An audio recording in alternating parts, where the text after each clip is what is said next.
নামাজে যান, আজান দিয়েছে। এখন এভাবে শুয়ে থাকলে তো হবে না, নামাজে তো যেতেই হবে। আজান তো এইমাত্র দিল, একটু রেস্ট করে তারপর যাই। রোজার দিন আপনার তো এখানে শুয়ে থাকলে চলবে না। রোজার সময় আজান দেওয়া মাত্রই মসজিদে যাওয়া উত্তম। রোজার সময় বলতে রোজা না থাকলেও যাওয়া উচিত। আচ্ছা যাচ্ছি, আর বকবক করতে হবে না। তুমি নামাজ পড়ে নাও, আমি নামাজ পড়ে এসে তারপর গল্প করব। তারপর উনি চলে গেলেন মসজিদে। আমি উজু করে এসে নামাজ পড়ে নিলাম। আমার নামাজ পড়া শেষ হতেই পেছনে ফিরে দেখি উনি এসে হাজির। ব্যাপারটা বুঝলাম না, আজকে এত তাড়াতাড়ি চলে আসলো।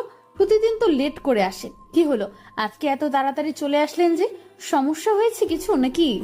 আজকে একটু লেট করে গিয়েছিলাম তো, গিয়ে দেখি নামাজ শুরু হয়ে গেছে, তো নামাজ পড়ে সুন্নত পড়ে চলে আসলাম, তাই আজকে বেশিক্ষণ সময় লাগেনি। এই জন্য আপনাকে বললাম যে তাড়াতাড়ি যান, তাহলে নামাজটা একটু বেশি করতে পারবেন। এরকম খামখেয়ালি হয়ে যাচ্ছেন কেন দিন দিন, বুঝতেছি না। আচ্ছা আর হবে না, এবারের মতো মাফ করে দাও। এখন থেকে সময় মতো চলে যাব, মসজিদে আর দেরি করব না। আমরা মুসলিম, আল্লাহ তাআলা আমাদের যা আদেশ নির্দেশ দিয়েছে আমাদের সেগুলো পালন করা উত্তম কার্য। আর যেগুলো থেকে আমাদেরকে দূরে থাকতে বলেছে, যেগুলো আমাদেরকে পানাহার করতে মানা করেছে, সেগুলো আমরা কোনো ক্রমে পানাহার বা বাজে কাজে লিপ্ত হব না। হ্যাঁ আমরা মুসলিম, আমাদের অনেক কিছুতে সুবিধা আছে। আমরা মুসলিম হয়ে অনেক প্রাউড ফিল করি, কারণ একমাত্র আল্লাহ তাআলা আমাদের সকল প্রকার স্বাধীনতা দিয়েছে এবং শুধু আমল করতে বলেছে আমাদের, আর আমাদের জন্য পরকালে জান্নাত তৈরি করে রেখেছে। আমরা যদি ভালো কাজ করে যাই এই দুনিয়াতে, এই পৃথিবীর বুকে, তাহলে আমরা পরকালে জান্নাতবাসী হব। আর যদি খারাপ কাজ করে যাই তাহলে পরকালে জাহান্নামবাসী হব। আর জাহান্নামে যে এত কষ্ট, সেটা একজন জীবিত মানুষ কখনো বুঝতে পারবে না যদি সে মারা না যায়। আমাদের আদি পিতা এবং আদি মাতা হযরত আদম আলাইহি ওয়াসাল্লাম এবং হযরত হাওয়া আলাইহি ওয়াসাল্লাম তারা জান্নাতবাসী ছিল, কিন্তু হযরত হাওয়া আলাইহি ওয়াসাল্লামের একটা ভুলের কারণে তাদেরকে পৃথিবীতে প্রেরণ করা হয়েছে। সেই ভুলটা করার পেছনে একজন ব্যক্তি ছিল যাকে আমরা শয়তান বলে চিহ্নিত করি। আমরা সবসময় আল্লাহ তাআলার ইবাদত করব, কখনো শয়তানের চক্রান্তে পড়ে আল্লাহর বিধান থেকে সরে যাব না। সহিহ হাদিসে বর্ণিত আছে, যখন তোমাদেরকে কোনো মেয়ের সঙ্গে প্রয়োজন হবে তখন বিয়ে করে নাও, কারণ বিয়ে করার আগে একটা ছেলে একটা মেয়ের সঙ্গে যা করবে তাই জেনা হয়ে যাবে, আর জেনা অনেক বড় একটা পাপ। আমরা জিনার কাজে লিপ্ত না হয়ে বিয়ে করে নেব এবং আমাদের গোপন অঙ্গকে হেফাজত করব সব সময়। মহান আল্লাহ তাআলা বলেছে, তুমি তোমার পর্যাপ্ত বয়সে বিয়ে করো, আহারের ব্যবস্থা আমি করে দেব। আর এখন সবকিছু উল্টা হয়ে গেছে, দেখো সবাই এখন আহারের জন্য টাকার পিছনে ছুটে। আহারের জন্য টাকার পিছনে ছুটতে গিয়ে কত যে জিনার কাজে লিপ্ত হয়ে যায় কেউ বুঝতে পারে না, আর যখন বুঝতে পারে তখন অনেক দেরি হয়ে যায়। আচ্ছা, আজকে বিকেলে কি আমাকে একটু ঘুরতে নিয়ে বের হবেন? অনেক দিন থেকে ঘুরতে বের হই না, তাই বোরিং লাগতেছে। আমাকে নিয়ে কি একটু বের হওয়া যাবে? অবশ্যই, কেন নয়। তুমি বোরকা পরে রেডি হয়ে থেকো, আমি ফ্রেশ হয়ে এসে তোমাকে নিয়ে বের হব। কোথায় যাওয়ার কথা হচ্ছে বৌমা? আসলে আম্মু, বাসায় থাকতে থাকতে বোরিং হয়ে যাচ্ছি, তাই আপনার ছেলেকে বললাম একটু বাড়ির আশেপাশে ঘুরে নিয়ে আসতে। সেটা তো অনেক ভালো কথা, যাও ঘুরে বেরিয়ে আসো। আর হ্যাঁ, ইফতারের আগে বাসায় ফিরে এসো, সবাই মিলে ইফতার করবো, দেরি যেন না হয়। আমি তাহলে আজকে ইফতার রেডি করি, তুমি ঘুরে আসো। আম্মু, আমি যাব আর আসবো, বেশিক্ষণ দেরি করব না। আপনাকে কষ্ট করে ইফতার তৈরি করতে হবে না, আমি এসে তৈরি করব। তুমি তো সবসময় ইফতার তৈরি করো, তাই না? আজকে না হয় আমি করি, আমারও তো ইচ্ছে করে ইফতার তৈরি করতে। আমি জানি আম্মু, আপনার সাথে আমি তর্কে পারবো না, তাই আপনার সাথে আমি তর্কে জড়াতে চাই না। কখনো আল্লাহ যেন ভুলেও আমার দ্বারা এই কাজ না করায়। তোমার মতো লক্ষ্মী বৌমা যদি সবার ঘরে ঘরে থাকতো, আজকে নিশ্চিন্তে থাকতে পারতো শাশুড়িগুলো। আম্মু কি যে বলেন, আমি শুধু আমার দায়িত্বগুলো পালন করি। হাদিসে বর্ণিত আছে, বলেছেন যখন বাবা মার ঘরে থাকবে তখন তাদের সেবা যত্ন করো, কিন্তু যখন শ্বশুর শাশুড়ির ঘরে যাবা তখন শ্বশুর শাশুড়িকে মায়ের মতন দেখো, তাহলে সংসারে সুখ শান্তি থাকবে। তাই তো বললাম, তোমার মতো একটা লক্ষ্মী মেয়ে যদি সবার ঘরে বৌমা হয়ে যেত। কি আম্মু, বৌমার এত প্রশংসা করতেছো আজকে, ব্যাপার কি? চুপ থাক, মুখ পোড়া কথাকার। আমি কি কখনো আমার বৌমার বদনাম করেছি নাকি, যে আজকে প্রশংসা করতেছি যার জন্য তুই অবাক হচ্ছিস? আমার তো মনে হয় তোমার বৌমা একটা খাটাস। আমার সাথে যে ব্যবহারগুলো করে তাতে তো মনে হয় না সে শান্তশিষ্ট। মুখ সামলিয়ে কথা বলবি। আমার বৌমাকে কটু কথা বলার সাহস হয় কি করে তোর? আম্মু যেটা সত্যি আমি সেটাই বলতেছি। আমার সাথে একদম খাটাসদের মতো ব্যবহার করে, সব সময় ঝাড়ি মারে, সব সময় গালিগালাজ বকাঝকা করে। আম্মু সব মিথ্যা। আমি শুধু তার দায়িত্ব তাকে পালন করতে বলি, সঠিক সময়ে সঠিক কাজ করতে বলি, তাই আমি ওনার কাছে খারাপ। ছি মাহিন, এসব কি শুনতেছি? সত্যি নাকি? কান ছিঁড়ে ফেলবো যদি আর কোনোদিন এরকম ব্যবহার করেছিস। জানেন আম্মু, আজকে ওনাকে নামাজের সঠিক সময় ডাক দিয়েছিলাম, উনি আমার সাথে কথা বলে লেট করে গিয়েছে। গিয়ে দেখে জামাত শুরু হয়ে গেছে। বলেন তো আমার এখন কি করা উচিত ওনাকে? এর জন্য মাহিনকে শাস্তি পেতে হবে। আজকে ইফতারের পর তার শাস্তি হবে। এখন যাও, তোমরা ঘুরে আসো। তারপর আমি আর উনি দুজনে বেরিয়ে পড়লাম আমাদের এলাকার পরিবেশ দেখতে। একদম নিরিবিলি আমাদের এলাকা। পাশ দিয়ে বয়ে গেছে ধরলা নদী। ধরলা নদীর মাঝে একটা চরের ওই সাইডে ব্রহ্মপুত্র নদী। আর সব থেকে একটা চমৎকার দৃশ্য আছে, আমাদের এখানে যে ধরলা এবং ব্রহ্মপুত্র নদীর মিলিত হয়েছে, আমাদের এলাকা থেকে কিছুটা দূরে গেলেই সেটা দেখতে পাওয়া যায়। পরের দৃশ্যটা যে এত সুন্দর সেটা কেউ না দেখলে বুঝতে পারবে না। এই নদীর পানি আর ও নদীর পানির সাথে কখনো মিশে যায় না। আল্লাহ তাআলার কি কুদরত! এক নদীর সাথে অন্য নদীর পানি মিল থাকে না। এক নদীর পানি যদি কাদাযুক্ত থাকে তো অন্য নদীর পানি একদম কাদা মুক্ত হয়ে থাকে। দেখতে কি সুন্দর লাগে সেটা বলে বোঝানো যাবে না। বন্যার সময় তো আরো সুন্দর হয়ে ফুটে ওঠে দৃশ্যটা। এত মনোযোগ দিয়ে কি এমন চিন্তা করতেছে আমার মহারানী, জানতে পারি? তেমন কিছু না, আসলে ভাবতেছিলাম যে আমাদের আশেপাশের প্রকৃতিটা কত সুন্দর, তাই না? আল্লাহ তাআলার প্রকৃতির সৃষ্টি করেছে আমাদের জন্য দৃষ্টিনন্দন। আল্লাহ তাআলা আমাদের জন্য যেগুলো সৌন্দর্যগুলো সৃষ্টি করেছে, যা বলে প্রকাশ করা যাবে না। চলুন তো আজকে নদীর ধারে গিয়ে বসে জলধারা দেখব। অনেক দিন থেকে দেখা হয় না, কি সুন্দর দেখতে, তাই না? চলেন, আজকে মিস করতে যাচ্ছি না। আচ্ছা চলো, নদীর ধারে গিয়ে বসবো। প্রকৃতির হাওয়া এসে আমাদের গা জড়িয়ে দিয়ে যাবে। কতদিন ধরে নদীর ধারে গিয়ে বসি না, চলো আজকে যাব। তারপর উনি আর আমি হেঁটে যেতে লাগলাম নদীর পাড়ে। পরন্ত বিকেলে সূর্য পশ্চিম আকাশে হেলে পড়েছে।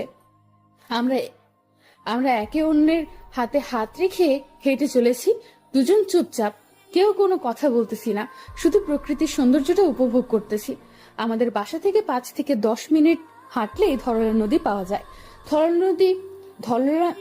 ধরলা নদী পার হয়ে আবার 15 থেকে 20 মিনিট হাঁটলে ব্রহ্মপুত্র নদ দেখতে পাওয়া যায়। ধরলা নদীর থেকেও ব্রহ্মপুত্র নদ দেখতে অনেকটা মনোমুগ্ধকর। পানিতে নতুন জোয়ার উঠেছে, দেখেছেন? পানিগুলো দেখতে কত সুন্দর হয়েছে। বৈশাখ মাস পড়ে গেছে, এখন তো পানির জোয়ার ভাটা শুরু হয়। সেটাই তো দেখতে পাচ্ছি, পানিতে জোয়ার ভাটা শুরু হয়ে গেছে, নতুন রূপ নিচ্ছে নদীটা। পানি ছাড়া যেন নদীর বুক শূন্য হয়ে আছে। কিছুদিন পর আবার ভরাট হয়ে যাবে। যখন ভরাট হয়ে যাবে তখন দেখতে আরো আকর্ষণীয় হয়ে যাবে, তাই না? যে কোনো জিনিস যেমন তোমাকে দিয়ে ধরো না, তুমি যখন বোরকা পরে না থাকো তখন তোমাকে কত বাজে দেখা যায়, আর যখন তুমি বোরকা পরো তোমাদের সৌন্দর্যটা আরো বৃদ্ধি পায়। খোলা জিনিসে কখনো সৌন্দর্য বৃদ্ধি পায় না, আবদ্ধ জিনিসে সবসময় সৌন্দর্য বৃদ্ধি পায়। এটাই বাস্তবতা। চলো হাত দিয়ে পানিগুলো স্পর্শ করি, দেখবে আরো ভালো লাগবে। চলো আমার সাথে, আমি তোমাকে নিয়ে যাব নিচে। যেতে ইচ্ছে করতেছে কিন্তু ভয় করতেছে, যদি আপনি আমাকে দুষ্টুমি করে ভিজায় দেন। আরে না, এরকম কিছু হবে না, পাগল হয়ে গেছো?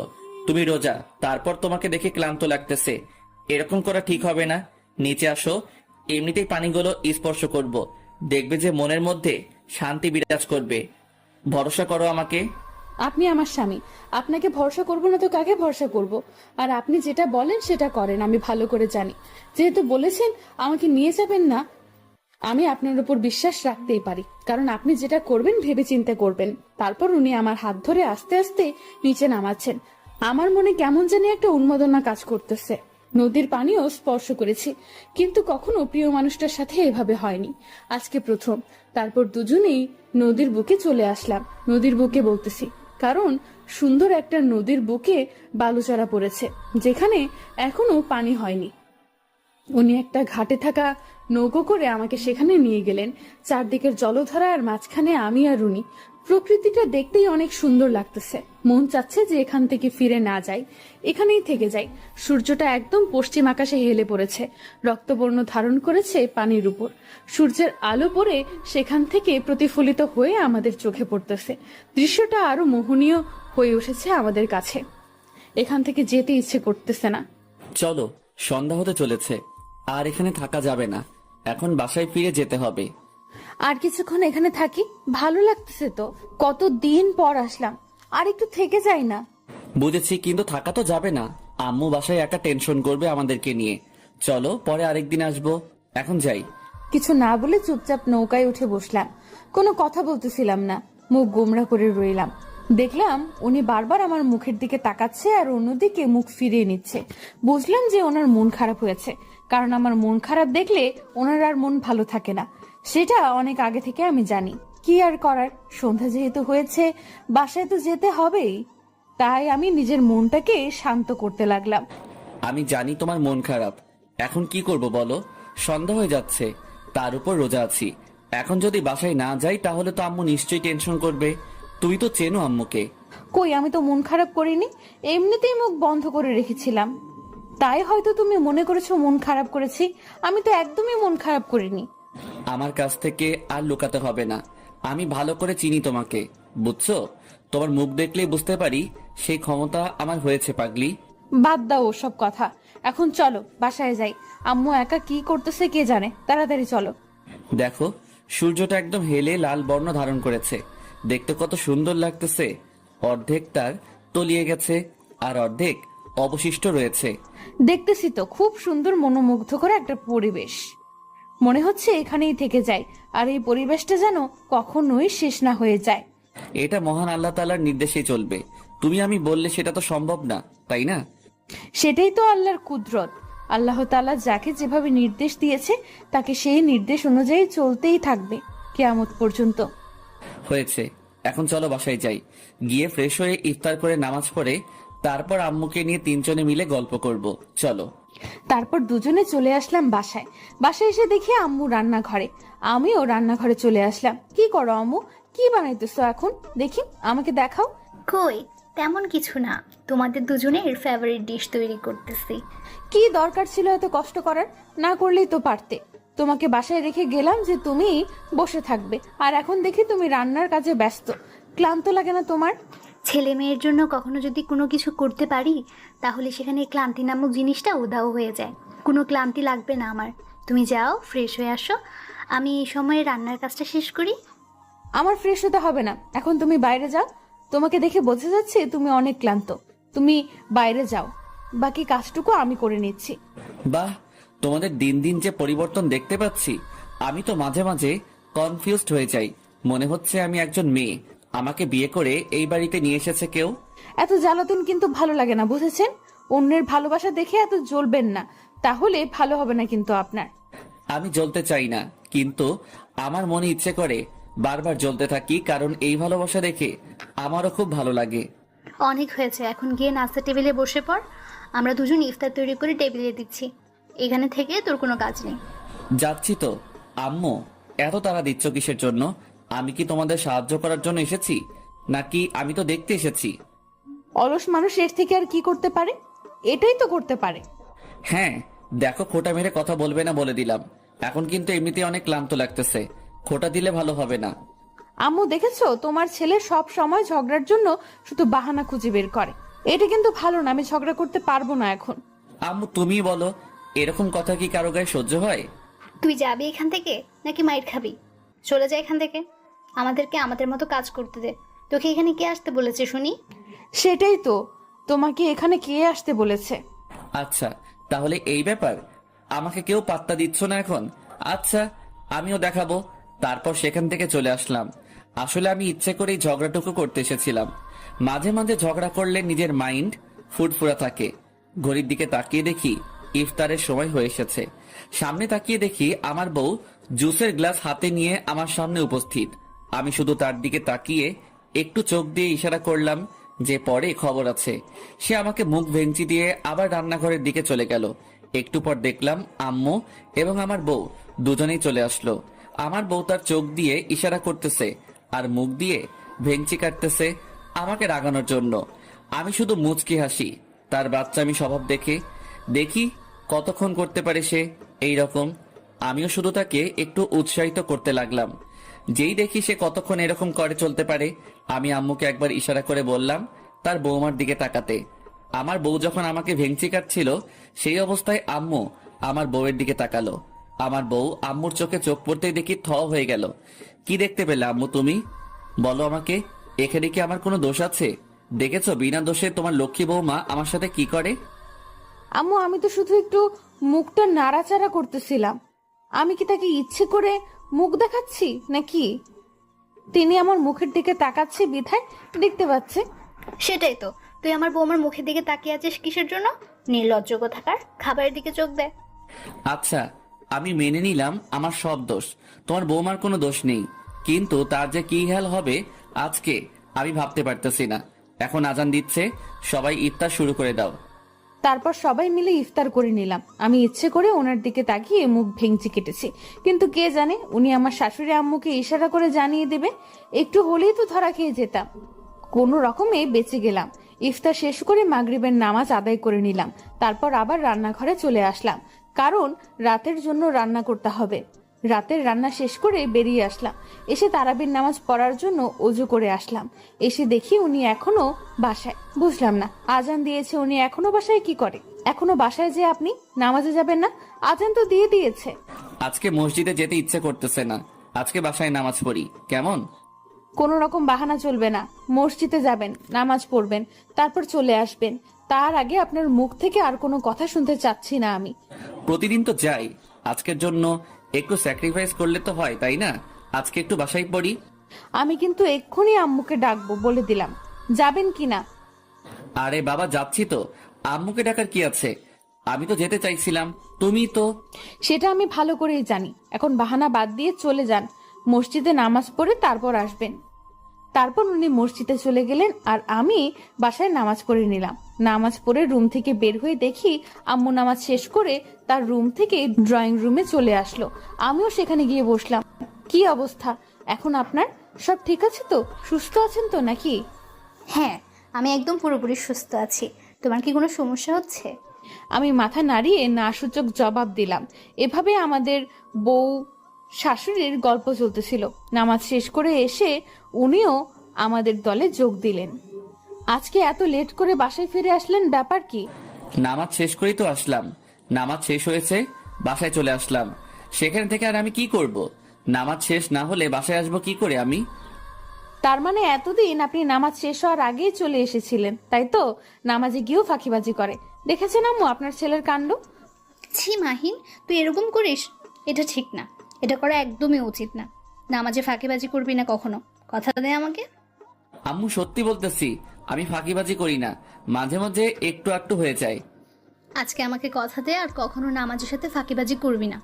নামাজ সম্পূর্ণ শেষ করে তারপর বাসায় ফিরবি। নামাজ পড়তে তো আর বেশিক্ষণ সময় লাগে না, তাই না? আচ্ছা আম্মু, হয়েছে। আমি তোমাকে কথা দিলাম আর কখনো নামাজে ফাঁকিবাজি করব না। সম্পূর্ণ নামাজ শেষ করে তারপর বাসায় আসবো। খুশি হইলাম কথাটা শুনে, যে আম্মুকে আপনি কথা দিলেন, আমাকেও কথা দিয়েছেন। মাথায় রাখবেন কথাটা সব সময়। জি, মাথায় রাখবো সব সময়। চলো সবাই মিলে খাওয়া শেষ করে নেই। তারপর তিনজন মিলে গিয়ে খাবার টেবিলে বসে পড়লাম। খাওয়া শেষ করে আম্মুর রুমে রেখে আমরা দুজন আমাদের রুমে চলে আসলাম। তোমাকে দেখে মনে হচ্ছে খুব ক্লান্ত আজকে তুমি। তেমন কিছু না, এমনিতেই ঘুমিয়ে পড়বো, ঘুম পাচ্ছে খুব। আচ্ছা, তাহলে তুমি ঘুমিয়ে পড়ো, আমি তোমার মাথায় বিলি কেটে দিচ্ছি, দেখবে তোমার ক্লান্তি দূর হয়ে যাবে। লাগবে না, আপনি ঘুমিয়ে পড়েন। আমি আপনার বুকে মাথা রেখে ঘুমিয়ে পড়লে এমনিতেই ঠিক হয়ে যাবে। আরে না, কিচ্ছু হবে না, তুমি শুয়ে পড়ো, আমি তোমার মাথায় হাত বুলিয়ে দিচ্ছি। সেহরির সময় উঠতে হবে তো, রাত জাগা ঠিক হবে না। ঘুমিয়ে পড়েন, না হলে শরীর ঠিক থাকবে না আপনার। কিন্তু কে শোনে কার কথা? উনি ওনার ইচ্ছা মতো সব করবে। আমি ভালো করেই জানি আমি ওনাকে যেটা বলবো উনি কানে নিবে না। তবে আম্মু যেটা বলবে সেটা সে অক্ষরে অক্ষরে পালন করবে। তাই আমি আর ওনার সাথে পেরে উঠলাম না, শেষ পর্যন্ত হার মেনেই নিলাম। কি হলো, আপনি এখনো ঘুমিয়ে পড়েননি? এখনো আমার মাথায় হাত বুলিয়ে দিচ্ছেন? আপনার ঘুম পায়নি বুঝি? এত রাত হয়ে গেছে। না, আমার ঘুম পাইনি। আমি আমার প্রিয় মানুষটাকে দেখতে দেখতে সারা জীবন কাটিয়ে দিতে পারবো, এমনকি না ঘুমিয়ে কয়েকটা রাত কাটিয়ে দিতে পারবো, শুধু যদি তার মুখখানা আমি দেখতে পাই। চাপাবাজি কম করে করেন তো। অনেক রাত হয়ে গেছে, এখন ঘুমিয়ে পড়েন। আসেন আমার পাশে শুয়ে পড়েন। এভাবে আর মাথায় হাত দিয়ে বিলি কেটে দিতে হবে না। তোমার কি এখনো মাথা ব্যথা আছে নাকি সম্পূর্ণভাবে সুস্থ হয়ে গেছো? যদি মাথা ব্যথা থেকে থাকে তো সত্যিটা বলো, তাহলে আর কিছুক্ষণ মালিশ করে দেই। আমি এখন একদম ঠিক হয়ে গেছি। আর কিছুক্ষণ যদি আপনি আমার মাথায় বিলি কেটে দেন, তখন দেখা যাবে অতিরিক্ত বিলি কেটে দেওয়ার কারণে আমার মাথা ব্যথা শুরু হয়ে যাবে। আপনি আমার পাশ দিয়ে শুয়ে পড়েন তো, আর আমি আপনার বুকে মাথা দিয়ে শুয়ে পড়ি। আচ্ছা, তোমার ইচ্ছা। এই নাও শুয়ে পড়েছি। এখন তোমার মাথাটা আমার বুকের উপর রাখো সোনা। একদম দুষ্টামি করবেন না, বুঝছেন? আমাকে আপনার হার্টবিট শুনতে দেন। যদি নড়াচড়া করেছেন তো তাহলে খুব খারাপ হয়ে যাবে, বলে দিলাম। একটুও দুষ্টুমি করবেন না। আমি আমার মন দিয়ে আপনার হার্টবিটের শব্দ শুনবো আজকে। প্রিয় মানুষের বুকে মাথা রেখে শুয়ে থাকা যে কি পরিমাণ একটা আনন্দ, সেটা যে শুয়ে থাকে সে বুঝতে পারে। আর যারা এখনো প্রিয় মানুষটার বুকে মাথা রাখতে পারেনি, অধৈর্য হবেন না। আল্লাহ তাআলা হয়তো আপনার জন্য এমন একটি বুক তৈরি করে রেখেছে, যে বুকে আপনি মাথা রাখলে পৃথিবীর সবকিছু ভুলে গিয়ে সেই শান্তিতে নিমজ্জিত হয়ে থাকবেন। আপনি যখন আপনার প্রিয় মানুষটার বুকে মাথা রাখবেন, তখন আপনার মনে হবে যে চারিপাশে যতই ঝড় আসুক না কেন, এই বুক থেকে আপনাকে কেউ ছিনিয়ে নিয়ে যেতে পারবে না। এরকম একটা আত্মবিশ্বাস তৈরি হয়।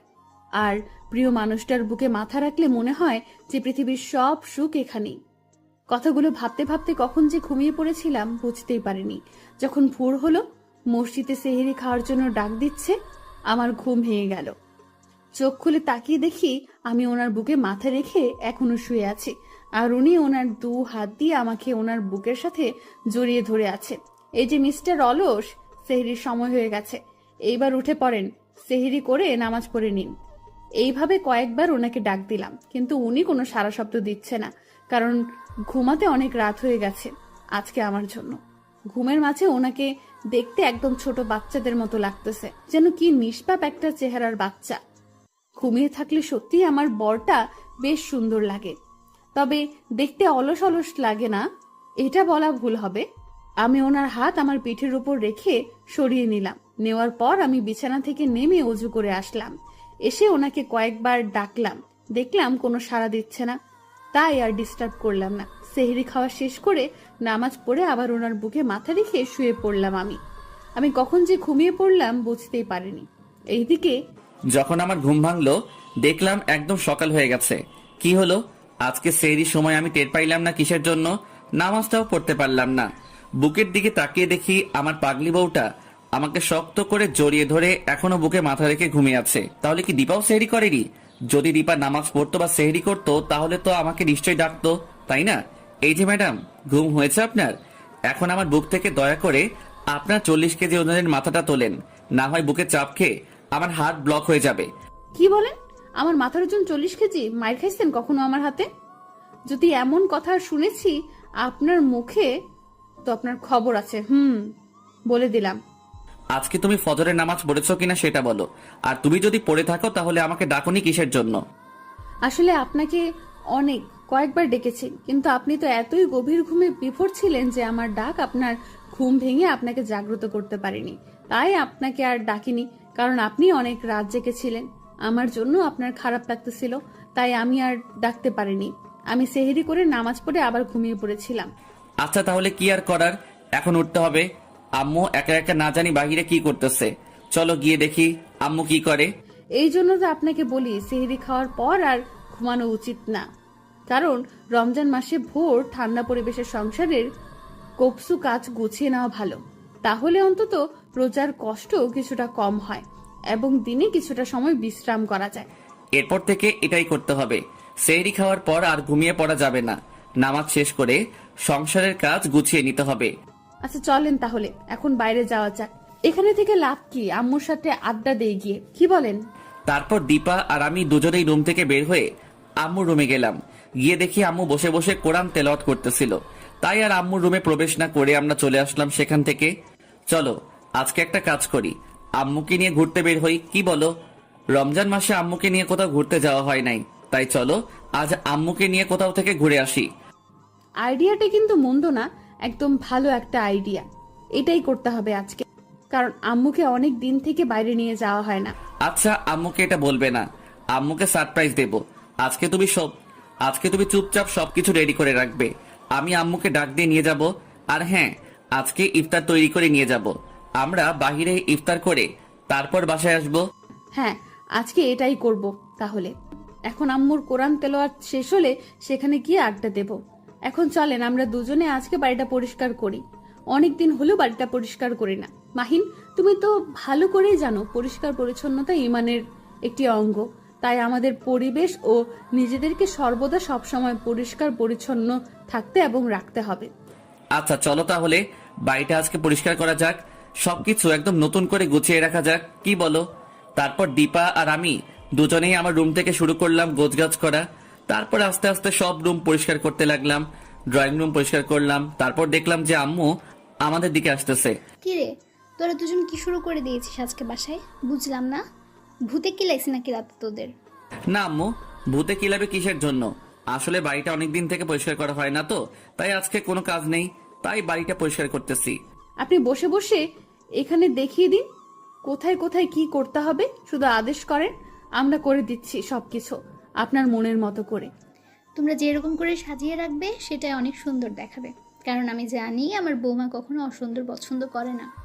তাই আমার বৌমা সব কিছু ঠিকঠাক করতে পারবে, বিশ্বাস আছে আমার বৌমার উপর। আম্মু এত আত্মবিশ্বাস কেন আমার উপরে, বলো না কি এমন করেছি যে আমাকে এতটা বিশ্বাস করো? চুপ থাকো, এসব নিয়ে কথা বলতে চাচ্ছি না। কাজ করতেছো, কাজ করো। কি আর করার, সব চুপ হয়ে গেলাম আর সবকিছু আমরা পরিষ্কার করা শুরু করে দিলাম। আস্তে আস্তে সবকিছু পরিষ্কার করে নিলাম। এক পর্যায়ে বাড়িটা সম্পূর্ণ পরিষ্কার করা শেষ করলাম দুজনে। আম্মু, আপনার ছেলে যে এতটা অলস, আজকে যদি তার সাথে বাড়িটা পরিষ্কার না করতাম তাহলে কখনোই বুঝতে পারতাম না এতটা অলস মানুষ কেমনে হয়। বারে, আমি আবার কি করলাম? আমি তো সমান তালে কাজ করে গেলাম, বরং আমি তোমার থেকে বেশি কাজ করেছি। তুমি আমার নামে এরকম মিথ্যা অপবাদ দিচ্ছ কিসের জন্য? আম্মু, ভালো করে জানো আমি মিথ্যা কথা বলি না, আর মিথ্যা অপবাদ দিতে যাব কিসের জন্য? দেখ মাহিন, আমি মারা যাওয়ার পর বাড়িটা তোদের দুজনের, আর তোদের যে সন্তান হবে তাদের। তাই অলসতা কাটিয়ে ওঠার চেষ্টা কর। আমি জানি এটা তো ছোটবেলা থেকে অভ্যাস হয়ে গেছে। আম্মু, তুমি তো দেখতে পাচ্ছ আগের থেকে কতটা দায়িত্বশীল হয়েছি। তারপরও যদি তুমি এরকম করে বলো তাহলে আমার কি ভালো লাগে? আমি কি একবারে সবকিছু কাটিয়ে উঠতে পারবো নাকি? তুমি বলো। দেখ, তোর জীবনে এমন একজন জীবন সঙ্গিনী এটা আমি ভুলেও কল্পনা করি নাই। তবে এসে যখন পড়েছে তাই বলছি, আমার বৌমাকে কখনো যেন কষ্ট দিবি না। হ্যাঁ আম্মু, আমি মাঝে মাঝে কনফিউজড হয়ে যাই তোমার বৌমার আচার ব্যবহারগুলো দেখে। আমি তোমার বৌমার গুণ দেখে অনেকটা মুগ্ধ হয়ে যাই, তার কথাবার্তা, কাজে, আচার আচরণে। থাক, আমাকে নিয়ে আর এত প্রশংসা করতে হবে না, সহ্য হবে না। পরে আবার দেখবেন যে হিংসুটে হয়ে যাচ্ছি দিন দিন, তখন আবার উল্টো মন্তব্য করবেন। আমি জানি আমার বৌমা কখনো এরকম হবে না, কারণ আমার আত্মবিশ্বাস আছে তার উপর। আর তার প্রশংসা করতে আমার ভালোই লাগে, কারণ সে ভালো মেয়ে। আচ্ছা বাদ দেন এসব কথা, এখন বলেন রোজা তো শেষের দিকে, তো কি করা যায়? কি আর করা যায়, প্রতিবারে যে আয়োজন করি এবার তো সেই আয়োজন করা যাবে না, একটু ভিন্ন ধরনের করতে হবে। তুমি কি কোনো প্ল্যান করে রাখছো যেটা তুমি করতে চাচ্ছ? যদি করে থাকো আমাদের সাথে শেয়ার করো, দেখি তোমার প্ল্যানটা কেমন। না, আমি একাই প্ল্যান করব, কিসের জন্য? সবাইকে সাথে নিয়ে তারপর প্ল্যান করব। তোমরা দুজন থাকতে আমি একা কি করে প্ল্যান করব বলো তো? আচ্ছা, তোমরা দুজন ভেবেচিন্তে দেখো কি করলে ভালো হবে। আমি তাতেই খুশি, তোমরা যেটা করবে। আচ্ছা আম্মু, তোমার যদি কোনো কিছু করার ইচ্ছা থাকে তাহলে বলতে পারো, আমাদের সাথে শেয়ার করতে পারো। একদম চুপচাপ থাকা কিন্তু ভালো না। হ্যাঁ আম্মু, উনি একদম ঠিক বলেছে। আপনি দেখতেছি ইদানিং খুব চুপচাপ থাকেন, ব্যাপার কি? আরে কই না তো, আমি আবার চুপচাপ থাকবো কিসের জন্য? আমি তো তোদের সাথে গল্প করি, তাই না? আড্ডা দিই, তাহলে চুপচাপ কোথায় থাকি আমি? আমরা ইদানিং লক্ষ্য করছি যে আপনি চুপচাপ থাকেন, তাহলে সত্যি ঘটনাটা আমাদের সাথে শেয়ার করতেছেন না কিসের জন্য? শুনবে? তোমরা শুনতে চাও? আম্মু, তোমাকে এরকম দেখাচ্ছে কিসের জন্য? এমন কি ঘটনা আছে যেটা তুমি আমার থেকে লুকিয়ে রেখেছো? হ্যাঁ আছে, আমাদের পরিবারের এমন একটা ঘটনা ঘটে গিয়েছিল যেটা আমি আজ পর্যন্ত কাউকে বলিনি, এমনকি তোকেও না। কি এমন ঘটেছিল আমাদের ফ্যামিলির সাথে যেটা তুমি এতদিন আমার কাছ থেকে লুকিয়ে রেখেছিলে, আর আজকে কি মনে করে সেটা আবার প্রকাশ করতে চাচ্ছ তুমি? আসলে এর মধ্যে কি কোনো রহস্য আছে? এর মাঝে অনেক বড় একটা রহস্য লুকিয়ে আছে রে বাবা। আমি তোকে এতদিন বলিনি কারণ এতদিন তোর পর্যাপ্ত বয়স হয়নি, কারণ কথাটি শুনলে হয়তো তুই তখন রাগের বশে অন্য কিছু করে ফেলতিস। এখন তোর বোঝার বয়স হয়েছে, তাই এখন তোকে এটা বলা উচিত। কারণ তোর কাছ থেকে এটা লুকিয়ে রাখলে পরে ঝামেলা হবে। পরে কি আম্মু, কি এমন ঘটেছিল আপনাদের ফ্যামিলিতে যা ওনার কাছ থেকে লুকিয়ে রেখেছিলেন আর আজকে সেটা প্রকাশ করতে চাচ্ছেন? এমন কি কোনো রহস্যময় ঘটনা আছে আপনাদের ফ্যামিলিতে? হ্যাঁ আছে রে মা, সেরকম একটা ঘটনা যেটা শুনলে হয়তো তোমরা নিজেদেরকে ধরে রাখতে পারবে না, তাও তোমাদের শক্ত হয়ে ঘটনাটা শুনতে হবে, কারণ এটাই বাস্তবতা আর এটাই তোমাদের মেনে চলতে হবে। কি এমন ঘটেছিল আমাদের ফ্যামিলিতে যা তুমি আজকে বলতেছো? আর তুমি যেভাবে কথাগুলো বলতেছো মনে হচ্ছে অনেক বড় একটা রহস্য লুকিয়ে আছে। তোর আব্বু যে মৃত্যুবরণ করেছিল সেটা স্বাভাবিক মৃত্যু ছিল না, একটা ভয়ঙ্কর মৃত্যু ছিল। কি সব কথা বলছো আম্মু? তোমার মাথা ঠিক আছে? যদি বাবার স্বাভাবিক মৃত্যু না হয়ে থাকে তাহলে পোস্টমর্টেম করে কেন বাবার মৃত্যুকে স্বাভাবিক বলে ঘোষণা করা হয়েছিল সেদিন? কারণ যেভাবে তোর আব্বুর মৃত্যুটা হয়েছিল পোস্টমর্টম করে কিছুই ধরা পড়তো না, সেটা আমি ভালো করে জানি, কারণ আমি নিজ চোখে দেখেছি যে। আসলে আম্মু ঘটনাটা কি বলেন তো? কেমন জানি রহস্যের মধ্যে ঢুকে যাচ্ছি আমরা, আর আমার গা কেমন শিউরে উঠছে। আসল ঘটনাটা বলুন তো আম্মু তাহলে আপনি। সেদিন আমরা ঈদের কেনাকাটা করে বাসায় ফিরতেছিলাম, হঠাৎ করে একটা বট গাছের সামনে এসে আমাদের গাড়িটা নষ্ট হয়ে যায়। তারপর কি হয়েছিল আম্মু? তাহলে শুনে মনোযোগ দিয়ে। সেদিনকার ঘটনাটা মনে পড়লে আমার চোখ দিয়ে সব সময় পানি পড়ে। কি গো, হঠাৎ করে গাড়ি দাঁড় করালে যে? বাড়ি যাব না? এই গুটগুটো অন্ধকারে কি করব আমরা এখানে? আমি এখানে ইচ্ছা করে গাড়ি দাঁড় করাইনি, সামনে তাকিয়ে দেখো কিছু বজ্জাত। এরা আবার কারা? এদের পা দেখা যাচ্ছে না কিসের জন্য? শুধু কোমর থেকে উপর দিকটা দেখা যাচ্ছে, কিন্তু পা দেখতে পাচ্ছি না কিসের জন্য? এরা আমাদের রাস্তা আটকে দাঁড়িয়ে আছে কিসের জন্য? দাঁড়াও, ওদের সাথে কথা বলে দেখি আসলে ওরা আমাদের কাছ থেকে কি চায়। আর আমরা তো তাদের কোনো ক্ষতি করিনি, তাহলে তারা কেন আমাদের এরকম করে পথ আটকে দাঁড়িয়ে থাকবে? তুমি ভিতরে থাকো, নামবে না, আমি কথা বলবো ওদের সাথে। না, আমি এখানে থাকবো না, আমি তোমার সাথে যাব। ওরা যদি তোমার কোনো ক্ষতি করে ফেলে তাহলে আমি কি করে বেঁচে থাকবো বলো? আমাকে তুমি কথা দাও, তুমি এই গাড়িতে বা আমার সাথে আসবে না। এই বাড়ির পেছন দিয়ে একটা রাস্তা চলে গিয়েছে, সেই রাস্তা করে বাসায় চলে যাবে। আমি যদি সুস্থ থাকি তাহলে বাসায় ফিরবো, আর যদি না ফিরতে পারি তাহলে জানবে আমি নেই। এটা আমার দ্বারা কখনো সম্ভব না। আমি আপনাকে কথা দিয়েছি বাসর রাতে, যেখানে যাব একসাথে যাব, মরলে একসাথে মরবো, আর বাঁচলে বাঁচবো একসাথে। তাহলে কেন আজকে আপনি আমাকে এভাবে একা তাড়িয়ে দিচ্ছেন?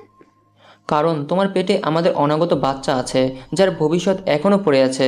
তাকে তো আমরা আর কষ্ট দিতে পারি না, তাই না? শুধু তুমি আর আমি হলে সেটা অন্য কথা ছিল। তোমার মাঝে আমাদের দুজনের স্বপ্ন, আমাদের ভালোবাসা, তাই তোমাকে এখন চলে যেতে হবে। তারপর তিনি আমাকে অনেক জোর জবরদস্তি করে সেখান থেকে তাড়িয়ে দেয়, কিন্তু আমি সেখান থেকে না এসে সব কিছু লুকিয়ে লুকিয়ে দেখতেছিলাম। উনি ওদের কাছে গিয়েছিল আর ওদের সাথে কথা বলতেছিল। হঠাৎ করে কি জানি হলো, একজন খারাপ লোক ওনাকে একটা ধাক্কা দিলেন, যার জন্য উনি অনেকটা রেগে গিয়েছিলেন এবং ওনাদেরকে একটা অভিশাপ দিয়েছিলেন, যার জন্য ওনারা তোমার আব্বুকে খুন করে।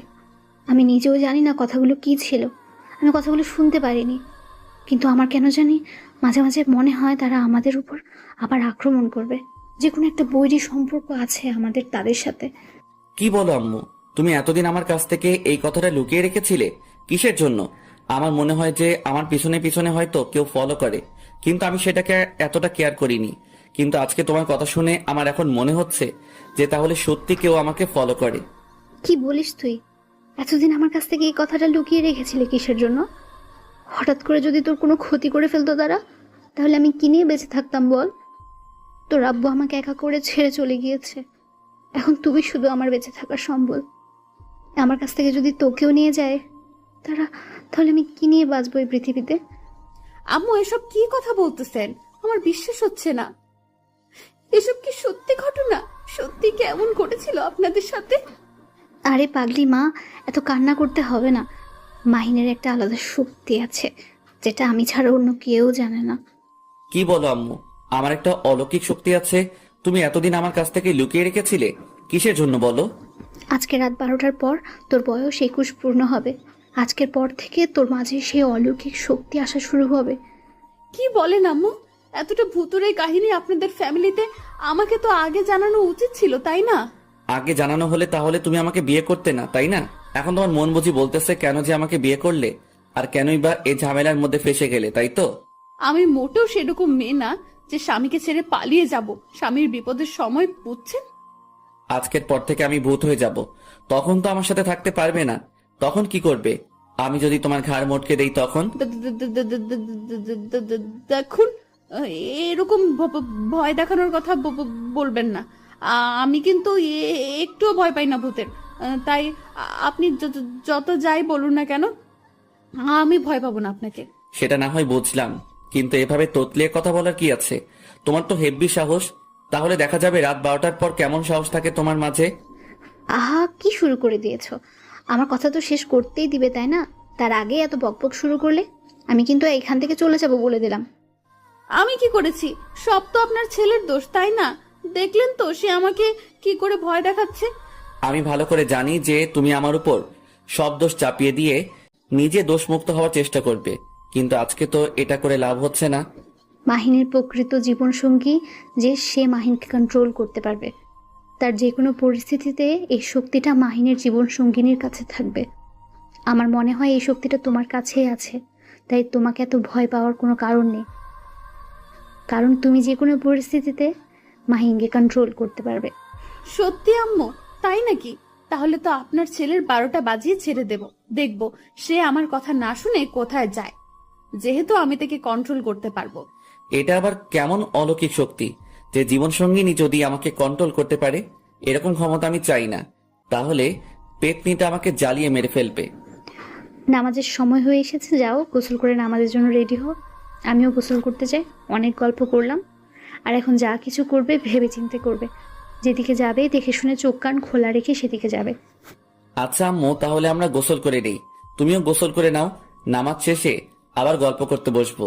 আজকে যে আম্মুকে নিয়ে বিকেলে বের হওয়ার কথা ছিল, সেটা কি ভুলে গিয়েছেন নাকি? আমি এতবার আপনাকে ইশারা করতেছিলাম, আপনি দেখলেন না কেন? এটা আম্মুর জন্য সারপ্রাইজ। আপনাকে কি করে সেখানে বলতে পারবো যে তাড়াতাড়ি চলেন? আম্মুকে সারপ্রাইজ দিতে হলে এইভাবে বলবো না। আম্মুকে সারপ্রাইজ দিতে হলে এইভাবে বলবো, তাই না? যে আম্মু, আপনার জন্য সারপ্রাইজ আছে, তাড়াতাড়ি রেডি হন। হয়েছে, আমার ভুল হয়ে গেছে, এবারের মতো ক্ষমা করে দাও কেমন? তাড়াতাড়ি চলো, গোসল করে আমি নামাজ পড়ে আসি, তুমিও নামাজ পড়ো। তারপরও রেডি হয়ে আম্মুকে নিয়ে বেরিয়ে পড়বো।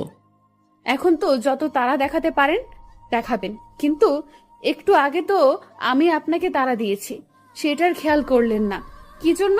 তার জন্য আপনার শাস্তি পেতে হবে আজকে রাতে। আচ্ছা, সেটা না হয় রাতে দেখা যাবে, এখন এরকম বকবক না করে তাড়াতাড়ি রুমে চলো। কি আমি বকবক করি, তাই না? আপনি সব সময় বকবক করেন, আমি তো সব সময় চুপচাপ থাকি। আপনি তো আমাকে কথা বলতে বাধ্য করেন। এত বড় সাহস তোমার আমার মুখের উপর কথা বলো? চুপচাপ থাকো, আবার কথা বলো কিসের জন্য? আপনার সাহস কি করে হয় আমাকে ধমক দিয়ে কথা বলার? আমি কিন্তু এক্ষুনি গিয়ে আম্মুকে বিচার দিব, তখন দেখবেন। বড় বড় কথা বলে এখন আবার আম্মুকে বিচার দেওয়ার কথা বলতেছো? যাও গিয়ে বিচার দিয়ে আসো, তাতে আমার কি? সত্যি আপনার কিছু যায় আসে না। যাবো আম্মুকে গিয়ে বিচার দিয়ে আসবো। যাও, তাতে আমার কি? আমি তো বললাম যে বিচার দিয়ে আসো, তাতে আমার কিচ্ছু যায় আসে না। তারপর ওনাকে দেখিয়ে আমি আম্মুর রুমের দিকে পা বাড়াতে লাগলাম, যখনই উনি আমার হাত ধরে ফেললেন। আমি চোখ দিয়ে ইশারা করলাম যে কি হলো, আটকে রাখলেন কিসের জন্য? আরে আমি তো কথার কথা বললাম, সোনার পাখিটা আমার, তার জন্য আম্মুর কাছে বিচার দিতে যেতে হবে? চলো তো, দেরি হয়ে যাচ্ছে, আজান দিচ্ছে মসজিদে। আচ্ছা চলেন, এখন আর কথা বাড়িয়ে লাভ নেই। অনেক তর্ক করলাম আপনার সাথে, রোজা রেখে কথা বলতে পারবো না। পরে দেখা যাবে বিকেলে অনেক ক্লান্ত হয়ে যাব। চলেন তো এখনই। তারপর দুজনে রুমে চলে আসলাম। এসে গোসল করে উনি পাঞ্জাবি পরে মসজিদে রওনা দিলেন। আমিও অজু করে এসে জায়নামাজটা নিয়ে নামাজে দাঁড়িয়ে গেলাম। নামাজ পড়া শেষ করে ঘরে কিছুক্ষণ শুয়ে রইলাম। ঘর থেকে বের হয়ে দেখি উনি নামাজ শেষ করে বাসার ভেতরে প্রবেশ করতেছে, আর আম্মু দেখি ওনার রুম থেকে বেরিয়ে আসতেছে। আম্মু, আপনার সাথে কিছু কথা ছিল, যদি কিছু মনে না করেন তাহলে আজকে আমি আপনাকে একটা নতুন শাড়ি পরিয়ে দিতে চাচ্ছি। এটা আমার অনেক দিনের ইচ্ছা ছিল, কিন্তু লজ্জায় এখনো বলতে পারিনি। এখন কি দরকার? ঈদের দিন পরিয়ে দিস কেমন? এতদিন যেহেতু ধৈর্য ধরে এসেছিস, তাহলে ঈদ পর্যন্ত একটু ধৈর্য ধরে থাক। না, এতদিন ধৈর্য ধরতে ইচ্ছা করতেছে না, আজকে পরিয়ে দিই। ইচ্ছা করতেছে খুব। কেন এরকম করতেছেন? চলেন না রুমের ভেতর। আরে আম্মু, তোমার কলেজের বৌমা বলতেছে আর তুমি এখানে না করতেছো, বিষয়টা কেমন দেখায় না? কিন্তু এখন ভাল লাগতেছে না, পরে আরেকদিন, বললাম তো। ঈদের দিন পড়লে কেমন হয়? ঈদের দিন পড়বে মানে? এতই বৌমাকে ভালোবাসো আর বৌমার একটা আবদার রাখতে চাচ্ছ না? সে তো তোমার কাছ থেকে কিছু চাইনি, শুধু তোমাকে একটা নতুন শাড়ি পরিয়ে দিতে চেয়েছে, তাতেই তুমি এরকম রিয়াকশন করতেছো? তোমার বৌমার মন খারাপ হবে, সেই দিকটা কি ভেবে দেখেছো? আচ্ছা চলো তোমার মনের ইচ্ছাটা পূরণ করে আসি, না হলে বদমাস ছেলেটা সবসময় খোঁটা দিয়ে কথা বলবে, তার থেকে তোমার আবদার পূরণ করে দেই। তারপর আমি ওনাকে ইশারা করে রেডি হতে বললাম। আমি যেহেতু বোরকা পরবো তাই বোরকা রেডি করে রেখে এসেছি। এখন আম্মুকে রেডি করে তারপর আমি গিয়ে বোরকা পরে নিব। তারপর আম্মুকে ধরে ধরে শাড়িটা পরিয়ে দিলাম। দেওয়ার পর আম্মুকে আয়নার সামনে নিয়ে গিয়ে ভালো মতো চুলগুলো ঠিক করে দিলাম। আম্মুকে আয়নার সামনে থেকে সরিয়ে নিয়ে বাহিরে নিয়ে আসলাম। এনে সোফায় বসিয়ে দিয়ে বললাম যে আমি রুমে যাব আর আসবো। তোমরা দুজনে আসলে করতে চাচ্ছোটা কি আমার সাথে বুঝতেছি না, এরকম করতেছো কেন? আজকে তোমাদের ব্যবহার কিরকম যেন আজব আজব লাগতেছে আমার কাছে। আপনি শুধু শুধু আমাদের নিয়ে টেনশন করেন, এত টেনশন করা ঠিক না। আপনি যেখানে বসে আছেন সেখানে বসে থাকেন, আমি রুমে যাব আর আসব। তারপর আম্মুকে আর কোনো কিছু বলার সুযোগ না দিয়ে আমি তাড়াতাড়ি রুমে এসে পড়লাম। কি ব্যাপার অলস মানুষ, এখনো আপনার এই অবস্থা? ভেবে পাচ্ছি না কি করব। তোমার যদি পছন্দ না হয় তাই তোমার জন্য অপেক্ষা করতেছি। আমি সবকিছু পরে রেডি, শুধু পাঞ্জাবি কোন কালার হবে সেটা তুমি সিলেক্ট করে দাও। ও আচ্ছা, তাহলে এই ব্যাপার। আজকে নীল কালারের পাঞ্জাবি পরেন, খুব সুন্দর মানাবে আপনাকে। ওকে আমার সুইট অ্যান্ড কিউট বউ, আমি তোমার কথা মতোই পাঞ্জাবিটা পরতেছি, তুমি ম্যাচিং করে নীল বোরকাটা পরে নাও। তারপর আমরা দুজনে রেডি হয়ে সেখান থেকে চলে আসলাম। এসে দেখি আম্মু আমায় কি সত্যি কথাটা বসে আছে বলবা তোমরা আর এখন? আমাদের জন্য যাচ্ছ কোথায়? অপেক্ষা আর করতেছে। আমাকে নিয়ে যাচ্ছ আমাদের কোথায় দুজনকে দেখে আম্মু তো অবাক।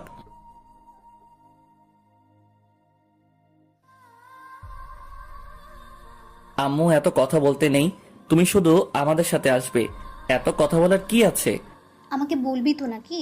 না হলে আবার আমার মনে খুঁতমুত থেকে যাবে। বললেই তো হয় কোথায় যাচ্ছি আমরা। খুশমুডে থাকাই ভালো। চলেন এখন, এখানে থাকা ঠিক হবে না, দেরি হয়ে যাচ্ছে। সন্ধ্যার আগেই ফিরে আসবো, চলেন। তারপর আম্মু, আমি আর আমার বউ তিনজনে বাসা থেকে বেরিয়ে পড়লাম। বাসা থেকে বেরিয়ে গাড়িটা বের করে আনলাম। আনার পর আম্মু এবং দীপাকে গাড়িতে তুলে নিলাম এবং গন্তব্যের উদ্দেশ্যে রওনা দিলাম। আমি গাড়িটা ড্রাইভিং করতেছি, দীপা আর আম্মু দুজনে পিছনের সিটে বসে গল্প করতেছে। আমি লুকিং গ্লাসে শুধু তাদের বন্ডিং দেখতেছি। কত সুন্দর একটা বন্ডিং, কেউ বলবে না যে এরা বৌমা শাশুড়ি, দেখে বলবে মা আর মেয়ে। আমি দোয়া করি আমার মায়ের আর আমার বউয়ের বন্ডিংটা যেন সারা জীবন এরকম থাকে, কখনো যেন তাদের মাঝে কোনো রকম ঝগড়ার সৃষ্টি না হয়। প্রায় 30 মিনিট পর আমরা সেই গন্তব্যস্থানে পৌঁছে গেলাম। চারিপাশে গাছপালা দিয়ে ভরপুর নিরিবিলি একটা পরিবেশে আম্মু আর দীপা দুজনে গাড়ি থেকে নেমে পড়লো। আমাকে কোথায় নিয়ে আসলে তোমরা? বুঝলাম না। আজকে আমরা একটা প্ল্যানিং করেছি যে আপনাকে নিয়ে কখনো বের হওয়া হয় না অনেক দিন থেকে, তাই আজকে বের হয়েছি। আর ইফতার সবকিছু রেডি করে সাথে করে নিয়ে এসেছি। এখন আমরা এখানে ফ্যামিলি পিকনিক করব, এখানে ইফতার করব, তারপর বাসায় ফিরবো। এটা করার কি মানে হয়? বাসায় করলে ভালো হতো, এখানে এসে এভাবে এসব করা ঠিক না। আম্মু, তুমি যেটা ভাবছো সেরকম কিচ্ছু হবে না, একদম সবকিছু ঠিকঠাক হবে, এখানে কোনো সমস্যা হবে না। আমি জানি আমাকে তুমি ভরসা করো না। তাও আজকের দিনটা তোর জন্য অনেক ভয়াবহ একটা দিন। তোকে বাইরে নিয়ে আসা আমার ভুল হয়েছে। আমার তো কোনো স্মরণ ছিল না, কিন্তু এখন মনে হচ্ছে এখন আমাদের বাসায় ফিরে যেতে হবে, এখানে থাকা উচিত হবে না। আম্মু একদম টেনশন করবেন না, এরকম কিচ্ছু হবে না। আমরা একদম সেফটি ভাবে এখানে থাকবো। আর এখান থেকে আমরা আজকে ফ্যামিলি পিকনিক এবং ইফতার শেষ করে বাসায় ফিরে যাব। হ্যাঁ আম্মু, বেশি দেরি করব না তো, সন্ধ্যার আগে আমরা বাসায় ফিরে যাব, তুমি দেখে নিও। আমার মনে হচ্ছে এখানে থাকা আমাদের উচিত হবে না, কারণ আমি আশেপাশে কোনো কিছুর একটা আভাস পাচ্ছি। তাই প্লিজ তাড়াতাড়ি এখান থেকে চলে যাই আমরা। আম্মু, তুমি ঠিক আছো তো? তোমার কোনো সমস্যা হচ্ছে না তো? আমার কিছু হবে না, তুমি স্বাভাবিক থাকার চেষ্টা করো। দীপা, তুমি আম্মুর হাত ধরে রাখো, কারণ আমিও একটা আভাস পাচ্ছি এখন আমাদের বাসায় ফিরে যেতে হবে। আমাদের উচিত হয়নি আম্মুকে এসব বিষয় না জানিয়ে আম্মুকে এখানে নিয়ে আসা। তুমি দ্রুত গুছিয়ে নাও, আমরা দ্রুত বাসায় ফিরবো। আম্মু আপনি একদম টেনশন করবেন না, আমাদের কিচ্ছু হবে না। আমরা বাসায় যাচ্ছি। এখনো তো অনেকটা দিনের আলো আছে, মাত্র বিকেল। আমাদের আশেপাশে অনেক মানুষ আছে, এরকম কিচ্ছু হবে না, আপনি টেনশন করবেন না অযথা। আমাদের ভুল হয়ে গেছে, আমরা তখন ভালোভাবে বুঝতে পারিনি আর বিষয়টা খেয়াল করিনি ততটা। আমরা চলে যাচ্ছি। তারপরে আমরা গাড়িতে করে সেখান থেকে খুব দ্রুত চলে আসলাম বাসার দিকে। আমি খুব দ্রুত গাড়িটা নিয়ে বাসায় এসে উপস্থিত হলাম। শিট, এটা কোনো কাজ হলো? তোমাদের এত করে বললাম তাড়াতাড়ি চলো তাড়াতাড়ি চলো, তাহলে আজকে আমাদের শত্রু তিনজনকে খতম করতে পারতাম, আমাদের চির শত্রু শেষ হতো। সরি বস, আমরা ভাবতে পারিনি যে তারা আমাদের আভাস পেয়ে এত তাড়াতাড়ি এখান থেকে চলে যাবে। আজকে সব তোমাদের বোকামের জন্য হলো, বুঝছো? আজকে যদি আমরা তাদেরকে শেষ করে দিতে পারতাম তাহলে আমরা নিশ্চিন্তে থাকতে পারতাম, কিন্তু এখন তো থাকতে পারবো না। এত টেনশন করার কি আছে? তারা তো মানুষ। আমরা তাদের বাসায় গিয়ে অ্যাটাক করি এবং তাদেরকে নিমিষের মধ্যে শেষ করে দিয়ে আমরা নিশ্চিন্তে থাকতে পারি, তাই না? বোকার দল কোথাকার! যদি সেরকমটা হতো তাহলে তো আমি কবেই তাদেরকে শেষ করে দিতাম। তাদের বাসার 30 সীমানের ভিতরে আমাদের প্রবেশ নিষিদ্ধ, সেটা পবিত্র জায়গা, সেখানে অনেক কিছু আছে। আমাদের শত্রু, তাই আমরা সেখানে প্রবেশ করতে পারি না। ওস্তাদ, তাহলে এখন আমরা কি করতে পারি? আমরা আমাদের চিরশত্রুকে কিভাবে নিধন করতে পারি তার একটা উপায় বলে দিন আমাদের। আমরা কি তাহলে আমাদের চিরশত্রুকে কখনো শেষ করতে পারবো না? তাদের হাতে কি আমাদের মৃত্যু হবে? না, কখনোই সম্ভব না। আমি এবং আমার গুরু, আমরা শেষ হয়ে যাওয়ার আগেই সেই ছেলেকে আমি শেষ করে দেব। আপনি তো এক্ষুনি বললেন যে ছেলেটা আজকে একটা ভয়ানক শক্তি পেতে চলেছে, তাহলে আমরা তাকে কিভাবে শেষ করব? এত বোকামি কথা বলতে হবে না। আমাদের যে গুরু আছে সে সব কিছু শুনতেছে এবং সব কিছু তার জানা আছে যে আমাদের চিরশত্রুকে কিভাবে শেষ করতে হবে। এখন আমি তার কাছে যাব এবং পরামর্শ নিব, সেই পরামর্শ অনুযায়ী কাজ করতে হবে। আমাদের শক্তি আসবে আজকে রাতে। কি বলেন ওস্তাদ? আমরা এর থেকেও শক্তিশালী হয়ে যাব? কল্পনা করতে পারতেছি না। আপনার কথা কি সত্যি? হ্যাঁ, আমার কথা সত্যি। এখন চলো আমরা আমাদের আস্তানে ফিরে যাই। এখানে থাকা ঠিক হবে না আমাদের জন্য। কখন কোন পাশ থেকে শত্রুরা আক্রমণ করে বলা তো যায় না। আর অল্প কিছুক্ষণ সেখানে থাকলে আমরা আর আজকে জীবনে ফিরে আসতে পারতাম না। আমি তো কোনো কিছুই বুঝতে পারলাম না, সবকিছু আমার মাথার উপর দিয়ে গেল, বুঝলাম না। আজকে রাতের পর থেকে তুমিও বুঝতে পারবে বৌমা। এখন শুধু আজকের রাতটা তোমরা সবাই অপেক্ষা করো। আম্মু, আর এখানে বসে থেকে কি করব? চলেন, রাতে তো কিছু খাইতে হবে, তাই না? রান্না করি, আর ইফতার যেহেতু বানানো আছে তাহলে আর বানাতে হবে না। আচ্ছা বৌমা, তাহলে চলো আমরা রান্না করি। মাহি, তুইও আমাদের সাথে আয়, রান্না করে বসে থাকবি। তোকে আর একা কোথাও ছাড়তেছি না আজকের জন্য, কারণ বলা তো যায় না কখন কি ঘটে যায়। আমাকে নিয়ে এত টেনশন করতে হবে না, আমি নিজেকে কন্ট্রোল করতে পারবো। আর আমি যেহেতু বুঝতে পারি শত্রুরা আমার কাছে আসলে আর সমস্যা হবে না। তাও তুই আমাদের সাথে আয়, বেশি কথা বলবি না, বুঝছিস? আম্মু কথাটা বলতেছে, আপনি গ্রাহ্য করছেন না কিসের জন্য?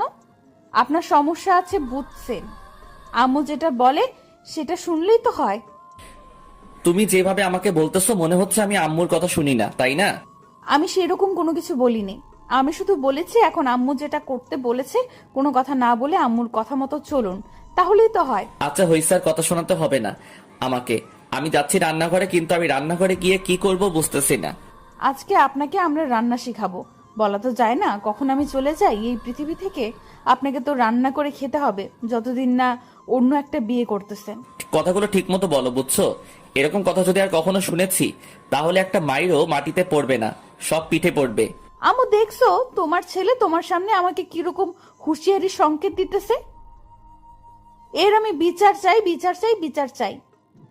সারাদিন সারারাত চিল্লাইয়া চিল্লাইয়া আন্দোলন করলেও কাজ হবে না, কারণ এখন আমরা রান্না করতে যাচ্ছি। আম্মু, আমাদের তামাশা দেখতেছো তুমি? কিছু বলবে না তোমার ছেলেকে?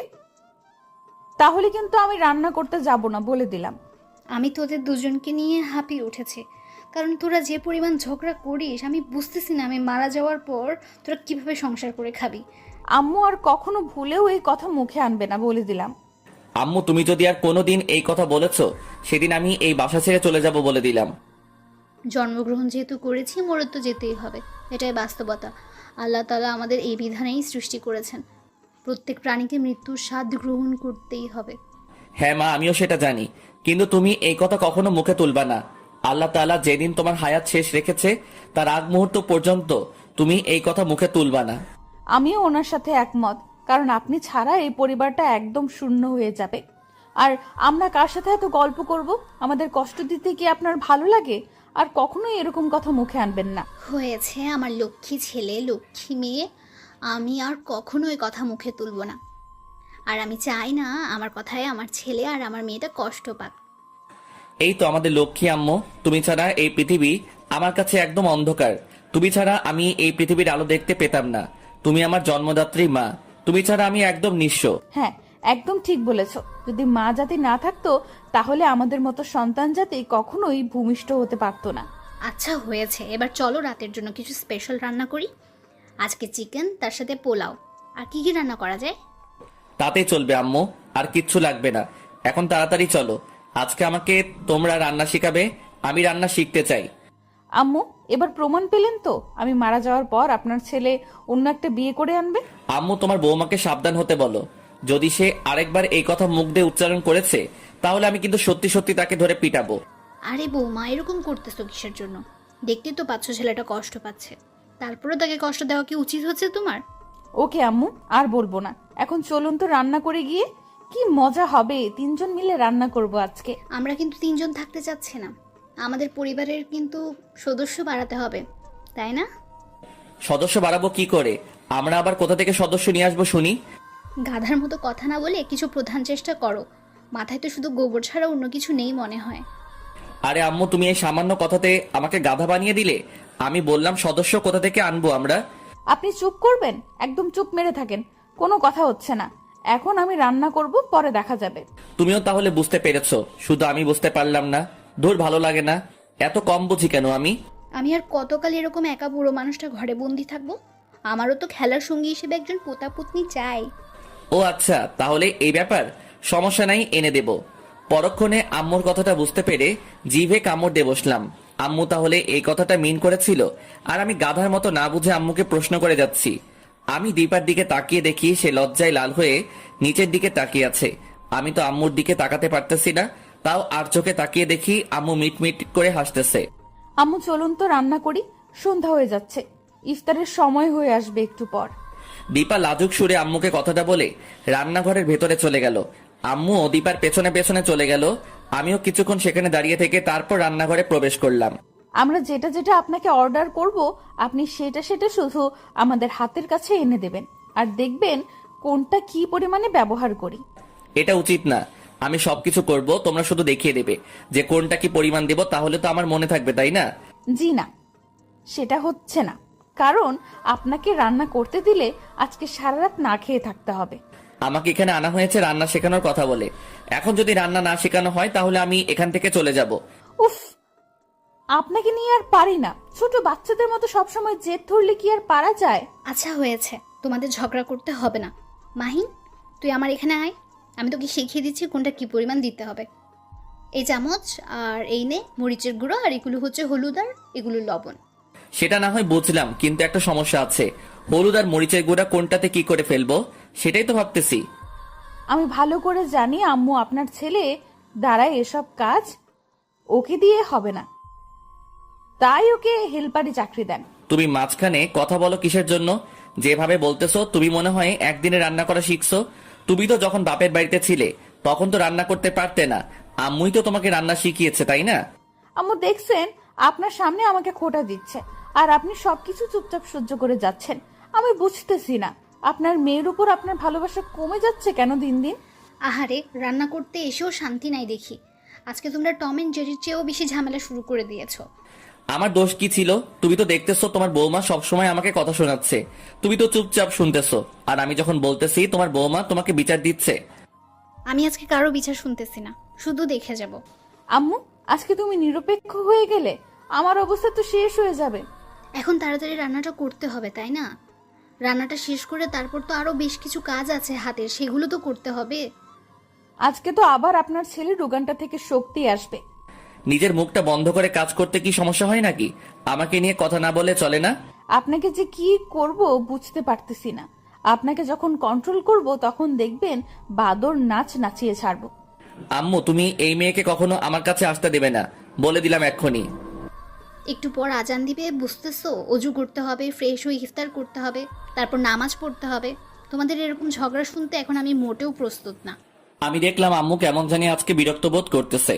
আমি দীপাকে ইশারা করে অনুনয় বিনয় করতে লাগলাম সে যেন আর কোনো কথা না বলে যেটা আমার গায়ে লাগে।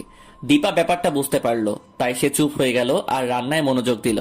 রান্নার কথা ছাড়া অন্য কোনো কথা বের হচ্ছে না আর দীপার মুখ থেকে। সেটা দেখে আম্মু আমাদের দুজনের দিকে বারবার তাকাচ্ছে আর কিছু বলতেছে না। আমার কথায় মন খারাপ করলে নাকি তোমরা দুজন? আম্মু, তুমি তো জানো আমার মন খারাপ হয় না, তারপরও এ কথা বলতেছো তুমি? আমাদের মন খারাপ হবে কিসের জন্য?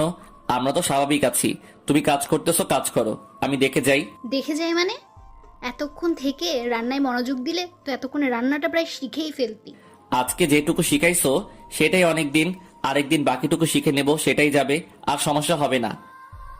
তাহলে তো ভালো, বাকিটা আরেকদিন শিখে নিবি। আজকে যেটা শিখে নিলি সেটা আবার ভুলে যাস না যেন। কাকে কি বলতেছো আম্মু? একটা অলস মানুষ কি কখনো এসব মনে রাখবে? এই তোমাকে কি বলেছি? চুপচাপ তোমার কাজ তুমি করো। তারপরও এরকম করতেছো কেন আমার সাথে? আমি কি আপনাকে উদ্দেশ্য করে বলছি নাকি? আমি তো আমার মুখ দিয়ে কথাটা বললাম। যেহেতু আপনার গায়ে লেগেছে, তার মানে আপনি সত্যি সত্যিই অলস। তোমাকে উচিত শিক্ষা না দিলে তুমি ঠিক হবে না, সেটা আমি ভালো করেই জানি। আচ্ছা তাহলে তোমরা ঝগড়া করো, আমি একটু বাইরে থেকে আসি। কথাটা বলে আম্মু সেখান থেকে বেরিয়ে গেল। আমি দীপার কাছে চলে আসলাম আর দীপাকে পিছন থেকে জড়িয়ে ধরলাম খুব শক্ত করে।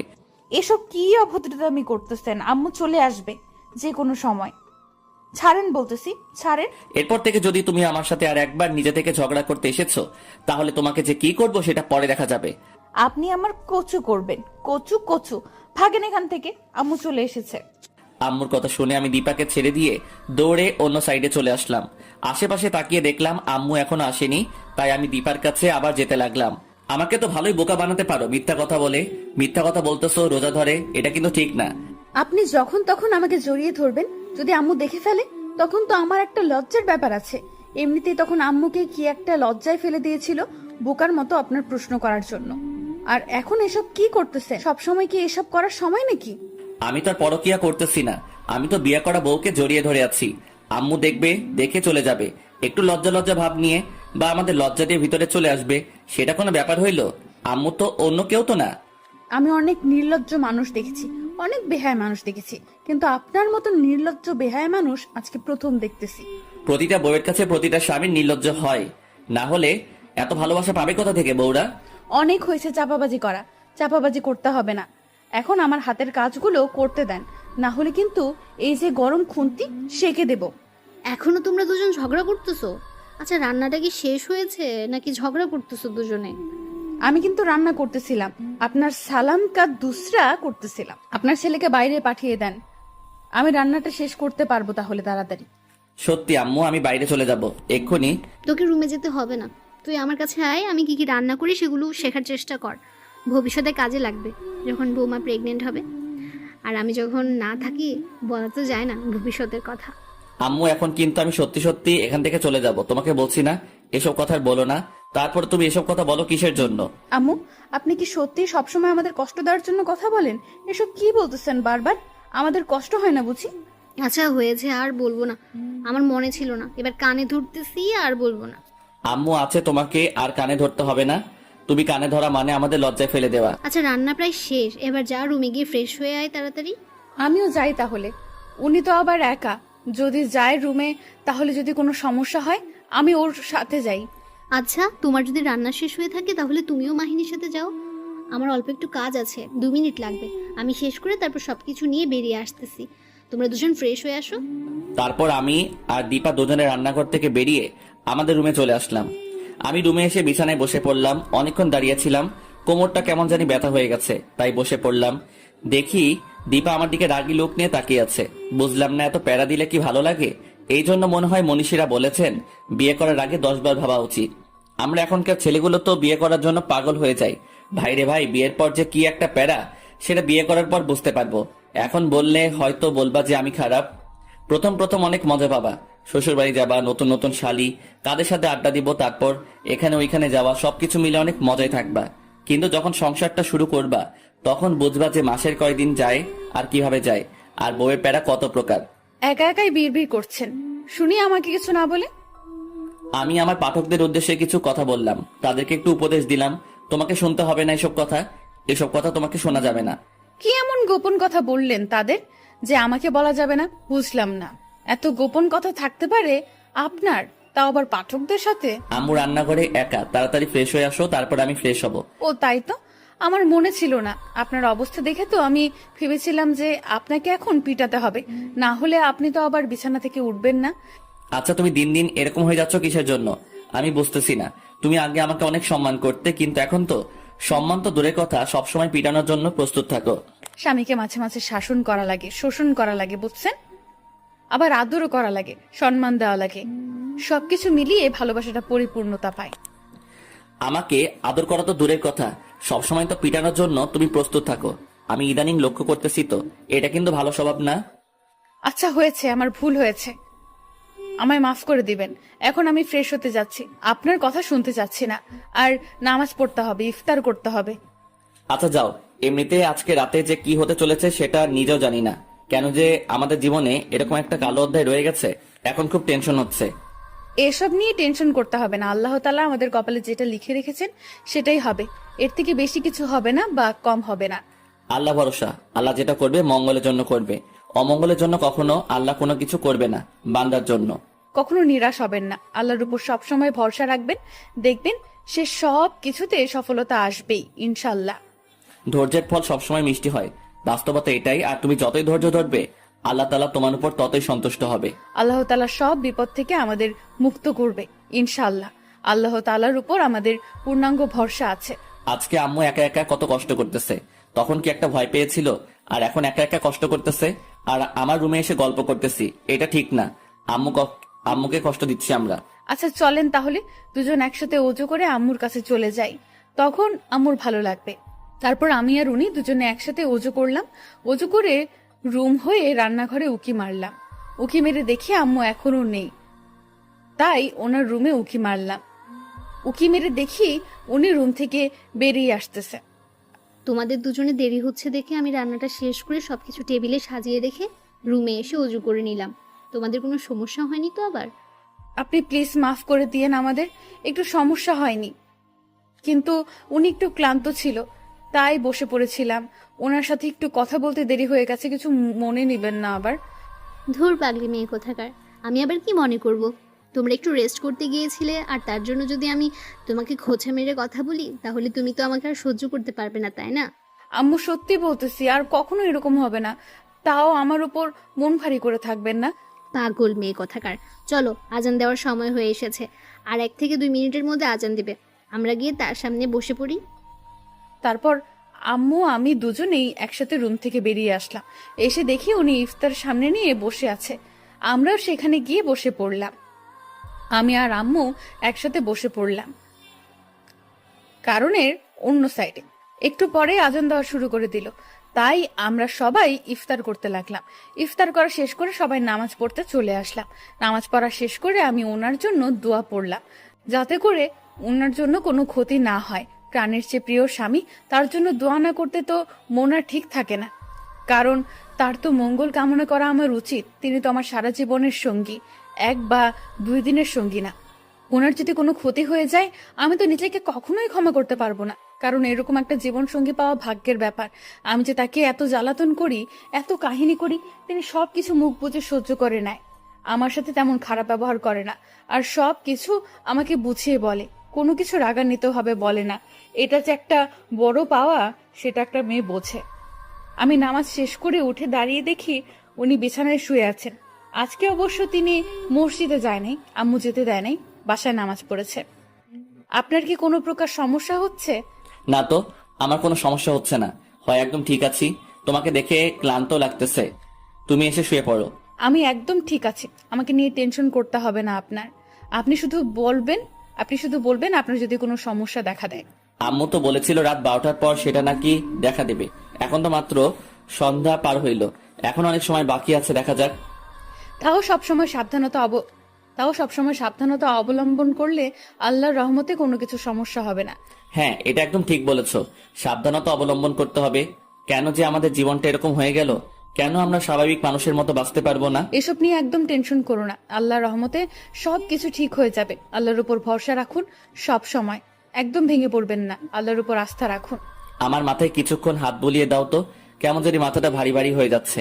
আমি ওনার কথা মতো ওনার মাথাটা আমার কোলে তুলে নিলাম, তারপর একটু তেল নিলাম হাতে, তেলগুলো নিয়ে ওনার মাথাটায় বিলি কেটে দিতে লাগলাম, যাতে করে ওনার মাথাটা সব সময় ঠান্ডা থাকে। হে আল্লাহ, আমাদের এই বিপদ থেকে উদ্ধার করুন আর আমাদের সুস্থ স্বাভাবিক মানুষের মতো জীবন যাপন করার তৌফিক দান করুন। আমাকে নিয়ে কোনো টেনশন করবে না তুমি, আমি একদম ঠিক থাকবো আল্লাহর রহমতে। তুই কখনোই ভেঙে পড়বে না আমাকে নিয়ে। নিচে তো অনেক শক্ত থাকতে চাই, কিন্তু মন তো মানে না। মনটা যে ব্যাকুলতা সৃষ্টি করে দেয়, আপনার যদি কোনো ক্ষতি হয়ে যায় তখন আমি কি করব? এই পাগলি, কান্না করতেছো কিসের জন্য? দেখবে একদম কোনো কিছু ক্ষতি হবে না। আল্লাহ ভরসা, বাকিটা আল্লাহ তাআলার হাতে। এখন আপনি নিশ্চিন্তে চোখ বন্ধ করে একটু ঘুমিয়ে পড়ুন তো। আজকে দেখতেছি তুমি একদম স্বাভাবিকভাবে আচরণ করতেছো। নামাজ পড়ার জন্য তাড়া দিবা না। নামাজের সময় ঠিকই আপনাকে জাগিয়ে দেব, নামাজে কোনো ছাড় চলবে না। ও আচ্ছা, তাই বলো। আমি তো ভেবেছিলাম আজকে মনে হয় আমাকে নামাজ পড়তে বলবা না, ঘুম পাড়িয়ে দিচ্ছি। বদমাশি চিন্তা ভাবনা মাথা থেকে দূর করে দিয়ে এখন একটু চোখ বন্ধ করে থাকার চেষ্টা করো না। আমি আপনার মাথায় বিলি কেটে দিচ্ছি। আমার কেন জানি ঘুম আসতেছে না। একটু পরে আজান দিবে, চলো অজু করে আসি। আমি কোনো কিছু না বলে ওনার কথা মতো চুপচাপ বাথরুমে চলে গেলাম। উনি আমার পেছনে পেছনে বাথরুমে চলে আসলেন। তারপর দুজনে একসাথে অজু করলাম। অজু করে আমি চলে আসলাম আম্মুর রুমে। আমি আর আম্মু দুজনে একসাথে তারাবির নামাজ পড়ার জন্য বসলাম। উনি ঘরে পড়ে নেবেন, কারণ আজকে ওনাকে মসজিদে যেতে দেওয়া হবে না, তাই উনি ঘরে আজকে নামাজ পড়বেন। মাহিনকে একা ঘরে রাখা কি ঠিক হলো? আপনি একদম টেনশন করবেন না, দেখবেন যে সব কিছু ঠিকঠাক থাকবে, কোনো সমস্যা হবে না। চলুন তো, নামাজের সময় হয়ে এসেছে, নামাজ তাড়াতাড়ি পড়ে নেই আজকে। তারপর আম্মু আর আমি দুজনেই নামাজ পড়লাম। আজকে বেশি সময় নেই। তাড়াতাড়ি নামাজটা শেষ করে আমি আমার রুমে চলে আসলাম। রুমে এসে দেখি উনি রুমে নেই। আমার খুব টেনশন হতে লাগলো, উনি গেল কোথায়? আমি আম্মুকে কোনো কিছু না জানিয়ে বাড়ির চারপাশে ভালো করে দেখলাম।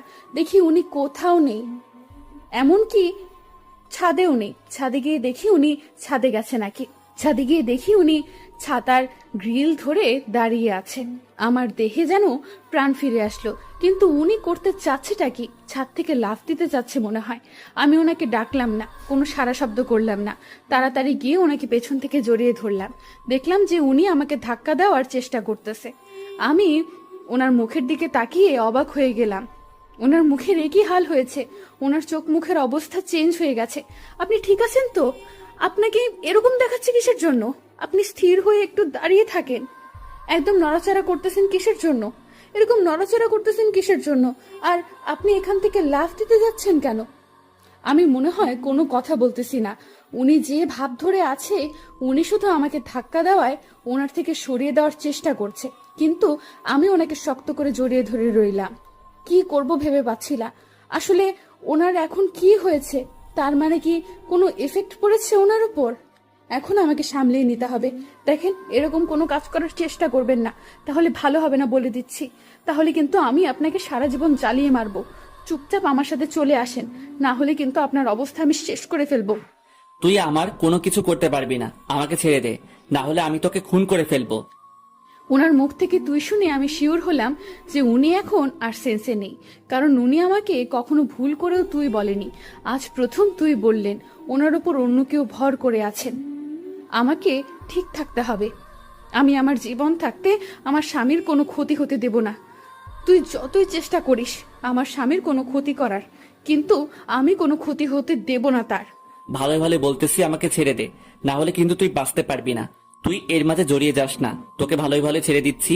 তুই এখান থেকে চলে যা, না হলে তোর জীবন বিপন্ন হয়ে যাবে, তুই মরে যাবি। তুই আমাকে যতই ভয় দেখাস না কেন, আমার কোনো কিচ্ছু হবে না, কিন্তু তুই আমার স্বামীর কোনো ক্ষতি করতে পারবি না, এটা আমি ভালো করে জানি। আল্লাহ তাআলা আমাকে সেই শক্তি দিয়েছে যে আমি আমার স্বামীকে রক্ষা করতে পারবো। তুই কে রে? বৌমা, তুমি মাহিনকে এভাবে জড়িয়ে ধরে আছো কিসের জন্য? এখানে কি হচ্ছে? দেখেন না মাহিনের কি হয়েছে, আর অনেক আবল তাবল কথা বলতেছে। আম্মু প্লিজ কিছু একটা করুন আপনি। তারপর আম্মু জানি কি কি করতে লাগলো, আর উনি দেখতেছে আস্তে আস্তে দুর্বল হয়ে পড়তেছে। তার মানে আম্মু এর প্রতিকার জানে, তাই আম্মু ওনাকে একটা শুকিয়ে দিলেন, আর উনি সাথে সাথে অজ্ঞান হয়ে মাটিতে লুটিয়ে পড়লো। আমি ওনাকে জড়িয়ে ধরে রইলাম। আম্মুকে দেখলাম সে নিচে চলে গেল। বুঝলাম না আসলে এটা কি, আসলে এটা কি ওনার ছোট থেকে নাকি আজকে প্রথম, বুঝতেছি না তো। বেশ কিছুক্ষণ পর আম্মু পানি নিয়ে চলে আসলো।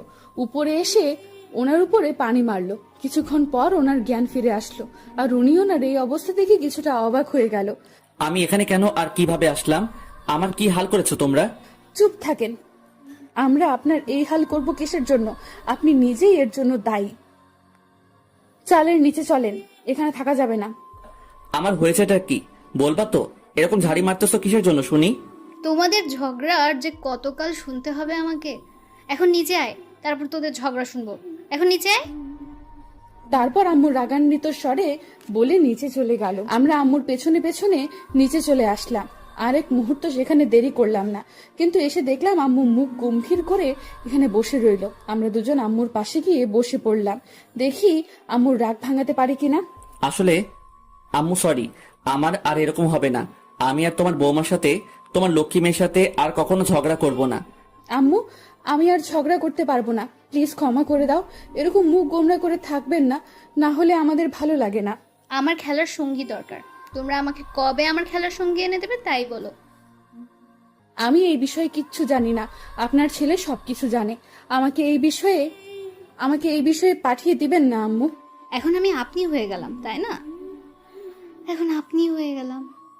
সরি আম্মু, মুখ দিয়ে ভুল করে বের করে ফেলেছি, আর কখনো এরকম হবে না। আর কোনোদিন যদি এই কথা শুনতেছি তাহলে কিন্তু আমি আরো রাগ করব। এখন আমাকে আমার সঙ্গী কখন এনে দেবে সেটা বলো। আম্মু কয়েকটা দিন ধৈর্য ধরো। এত তাড়াতাড়ি কিভাবে কিনে এনে দেবো? ওয়েট। ছাগল কোথাকার, আমি কি তোর কাছে পুতুল চেয়েছি নাকি যে তুই আমাকে কিনে এনে দিবি? আমি তোদের বাচ্চার কথা বলতেছি। আম্মু এটা তো এত তাড়াতাড়ি এনে দেওয়া সম্ভব নয়। একটা বছর ওয়েট করতে হবে। তুমি একটা বছর ওয়েট করো, এর মাঝে হয়ে যাবে। 1 বছর ধরে তো অপেক্ষা করলাম, তাই না? আর কতদিন অপেক্ষা করতে হবে আমাকে সেটা বল।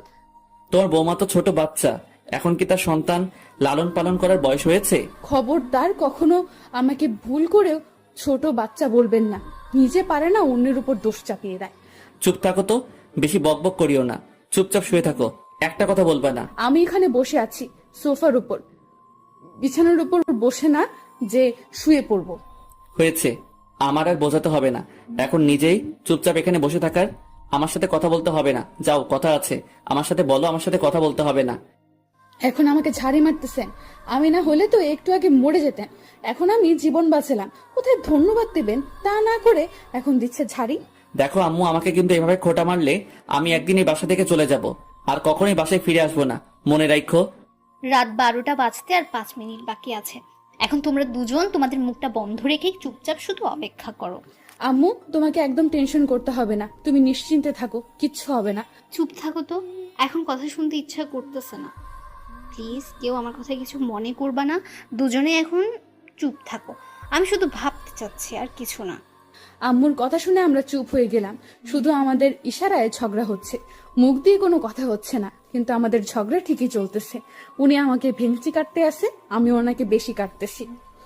উনি আমাকে ইশারা করে দিচ্ছে, আমিও ওনাকে ইশারায় উল্লু দিচ্ছি।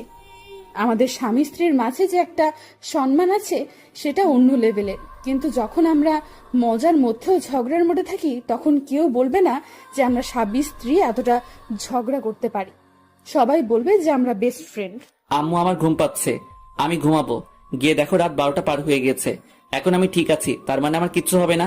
তুমি অযথা আমাকে নিয়ে টেনশন করো। আমি তোকে এখানে কোনো কথা বলতে বলেছি? চুপচাপ থাকতে বলিনি? তারপর কথা বলিস কিসের জন্য শুনি? বেশি বুঝে আম্মুর মুখের উপর কথা বলে, এত বেয়াদব পছন্দের।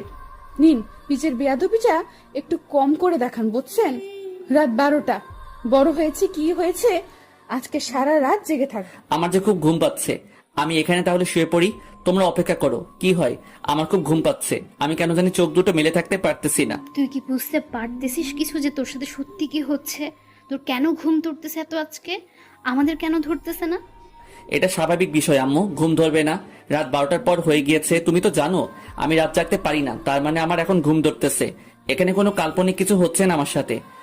তোর চেহারায় স্পষ্ট ফুটে উঠেছে তুই স্বাভাবিক নেই, তার মানে তোর সাথে কিছু হতে যাচ্ছে। তুই এখন কোথাও যাবি না, চুপচাপ এখানে বসে থাক।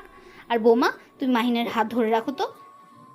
আম্মুর কথা শুনে আমিও কিছুটা ভয় পেয়ে গেলাম। কি হবে আজকে রাতে আমি কিছু বুঝতে পারতেছি না, আমি একটু অনুভব করতে পারতেছি।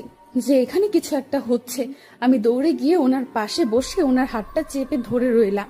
দেখলাম যে উনি একটু নড়াচড়া করতে ধরলো। আমাকে ছেড়ে দাও তো, আমার ঘুম পাচ্ছে। আমাকে যেতে দাও এখান থেকে। এভাবে ধরে রেখেছো কিসের জন্যে? আমার ঘুম পাচ্ছে, আমাকে ছেড়ে দাও। আপনার ঘুম পেলে এখনই ঘুমিয়ে পড়ুন, এখান থেকে উঠে যেতে পারবেন না কোথাও। চুপচাপ থাকেন তো, বেশি কথা বলেন কিসের জন্য? আমি বলছি না আমি রুমে যাব। আমাকে এভাবে কেন আটকে রাখার ক্ষমতা হয় কি করে তোর? আমাকে ছেড়ে দে। ওমা, ভুল করে আমার হাত ছেড়ে দেবে না, তাহলে কিন্তু অনেক বড় ক্ষতি হয়ে যাবে। মাহিনের হাত তুমি শক্ত করে ধরে রাখো, যত যাই কিছু হয়ে যাক না কেন। আম্মুর কথা মতো আমি ওনাকে অনেক শক্ত করে চেপে ধরে রইলাম। দেখতেছি উনি অনেক শক্তি দেখাচ্ছে। আমি বুঝতে পারতেছি না, ওনার তো অনেক শক্তি, আমি তো তার সাথে পেরে উঠতে পারতেছি না। কিন্তু আজকে আমি তাকে এভাবে ধরে আছি কিভাবে, আমি তো নিজেই কনফিউজড। আমি শুধু মুখ দিয়ে একটা কথাই উপার্জন করতেছি, সে ছেড়ে দে, না হলে তুই মরবি। ছেড়ে দে, না হলে তুই মরবি। আমার কিছুটা ভয় লাগতেছে, তোমাকে হারানোর ভয়। ওনাকে অনেক শক্ত করে জড়িয়ে ধরলাম। তারপর উনি যেটা করলেন তার জন্য মোটেও আমি প্রস্তুত ছিলাম না। তারপর উনি এতটা শক্তি দেখাতে শুরু করলেন, আমি আশ্চর্য হয়ে যাচ্ছি। আমি ওনাকে কন্ট্রোল করতেছি কিভাবে? আমি তো নিজেই অবাক। আমার তো এত শক্তি নেই, তাহলে আমি কি করে ওনাকে কন্ট্রোল করতেছি? নাকি আমার মাঝে অন্য একটা শক্তি আছে যেটা ওনাকে ধরে রাখার মতো ক্ষমতা রাখে? আমি আলতোভাবে ওনাকে ধরে আছি, কিন্তু তাও উনি আমার থেকে ছুটে যেতে পারছে না। আমি অবাক হয়ে আছি, কারণ আমি স্বাভাবিকভাবে ধরে রইলাম। উনি যেটা করেছে সেটা অস্বাভাবিক। মানে এমন একটা রিয়েক্ট করতেছে, মনে হয় আমাকে মেরে ফেলবে এখানে। আমি অবাক, কি করতেছে উনি, কি করতে চাচ্ছে আমার সাথে আমি বুঝতে পারছি না। আমার মাথা হ্যাং হয়ে যাচ্ছে ওনার ব্যবহারগুলো দেখে। ওনার সাথে কি হতে যাচ্ছে? ওনার শরীরের রং পরিবর্তন হচ্ছে। আমি অবাক। আমি ওনাকে ছেড়ে আম্মুকে ডাক্তার পারছি না, আর কোনো কিছুই করতে পারছি না। আমি তো কিছু জানি না এই বিষয়ে। এখন আমি আম্মুকে কিভাবে জানাবো যে ওনার ছেলে এই অবস্থা হয়েছে? আর আমি তো একাই এসব সামাল দিতে পারবো না। আর আমি এসব কিছু জানি না। আম্মুর সাথে যে কেন এমন ব্যবহার করলাম। আম্মু তো রুমে চলে গেল। এখন আমি কি করব? আম্মু জোরে জোরে চিল্লাতে লাগলাম, আম্মু আম্মু কোথায় আপনি? আপনার ছেলের কি অবস্থা হয়েছে?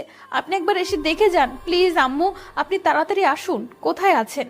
আমার চিল্লাচিল্লি শুনে আম্মু কোথা থেকে যেন তাড়াতাড়ি আমার এখানে চলে আসলেন।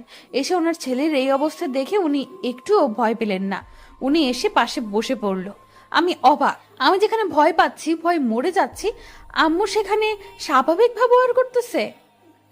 আমি কিছু বুঝতে পারতেছি না আসলে ওনাদের ফ্যামিলিতে কি আছে, আর আমি কোথা থেকে আসলাম, আর কেনই আসলাম এদের ফ্যামিলিতে। এতটা আত্মরক্তা হয়ে গেছে এদের সাথে যে আমি চাইলেও এখান থেকে সরে যেতে পারছি না। মন বলতেছে তুমি এখানে থাকো।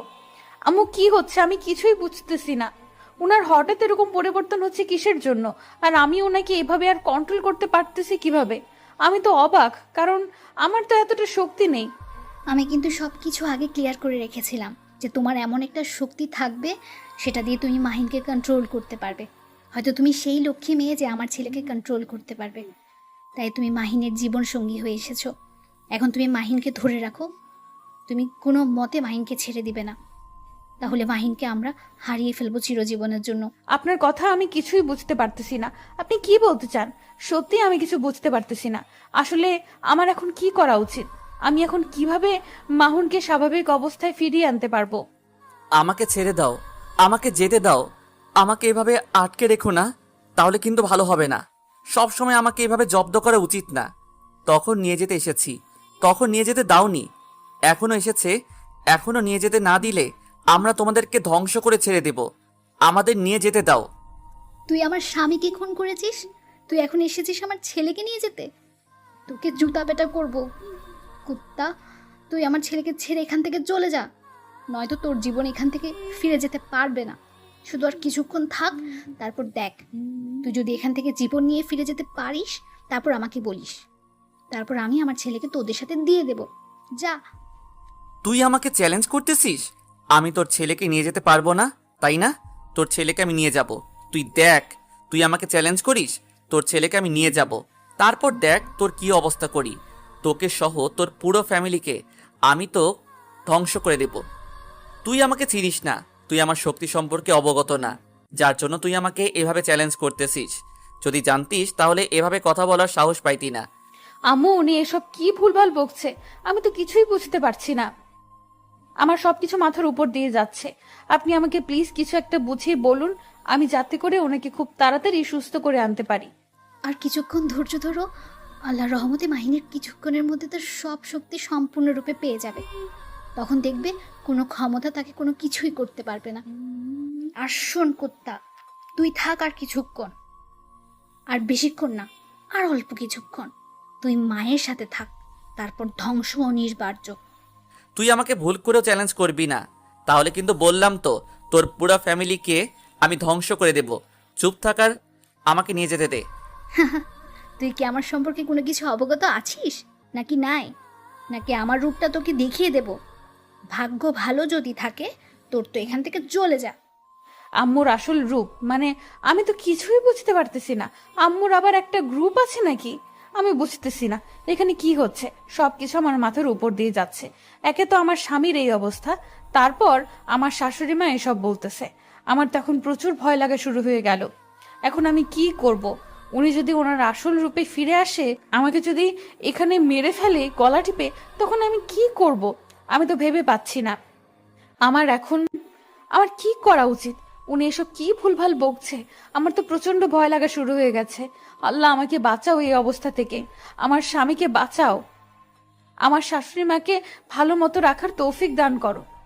আম্মু, এখন আমি কোনো কিছু বুঝতেছি না আসলে এখানে হচ্ছেটা কি, কারণ কখন ঠিক হবে।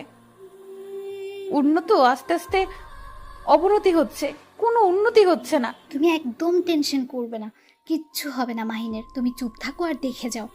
মাহিন একটু অসুস্থ হয়ে যাবে, এত টেনশন করার কিছু নেই। আমি আছি তো, ভয় পেতে হবে না। আম্মু, আপনার আসল রূপ বলতে আমি বুঝলাম না। আপনার কি অন্য একটা রূপ আছে যেটা আমি জানি না?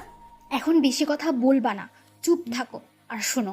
এখন যেটা হবে তুমি শুধু দেখে যাবে, কোনো কথা বলবে না, তাহলে তোমার বিপদ হয়ে যাবে। তুমি চুপচাপ শুধু দেখে যাবে আর মাহিনকে ধরে রাখবে, কারণ আমি এখন চলে যাব। তুমি চুপচাপ থাকো আর মাহিনকে শক্ত করে ধরে রাখো, আর অল্প কিছুক্ষণের মধ্যেই চলে আসবো। এখন অবস্থা খুবই ভয়াবহ। এখন যদি আমি লড়াই করতে না যাই তাহলে আমরা আটকে রাখতে পারবো না মাহিনকে, নিয়ে যাবে তারা।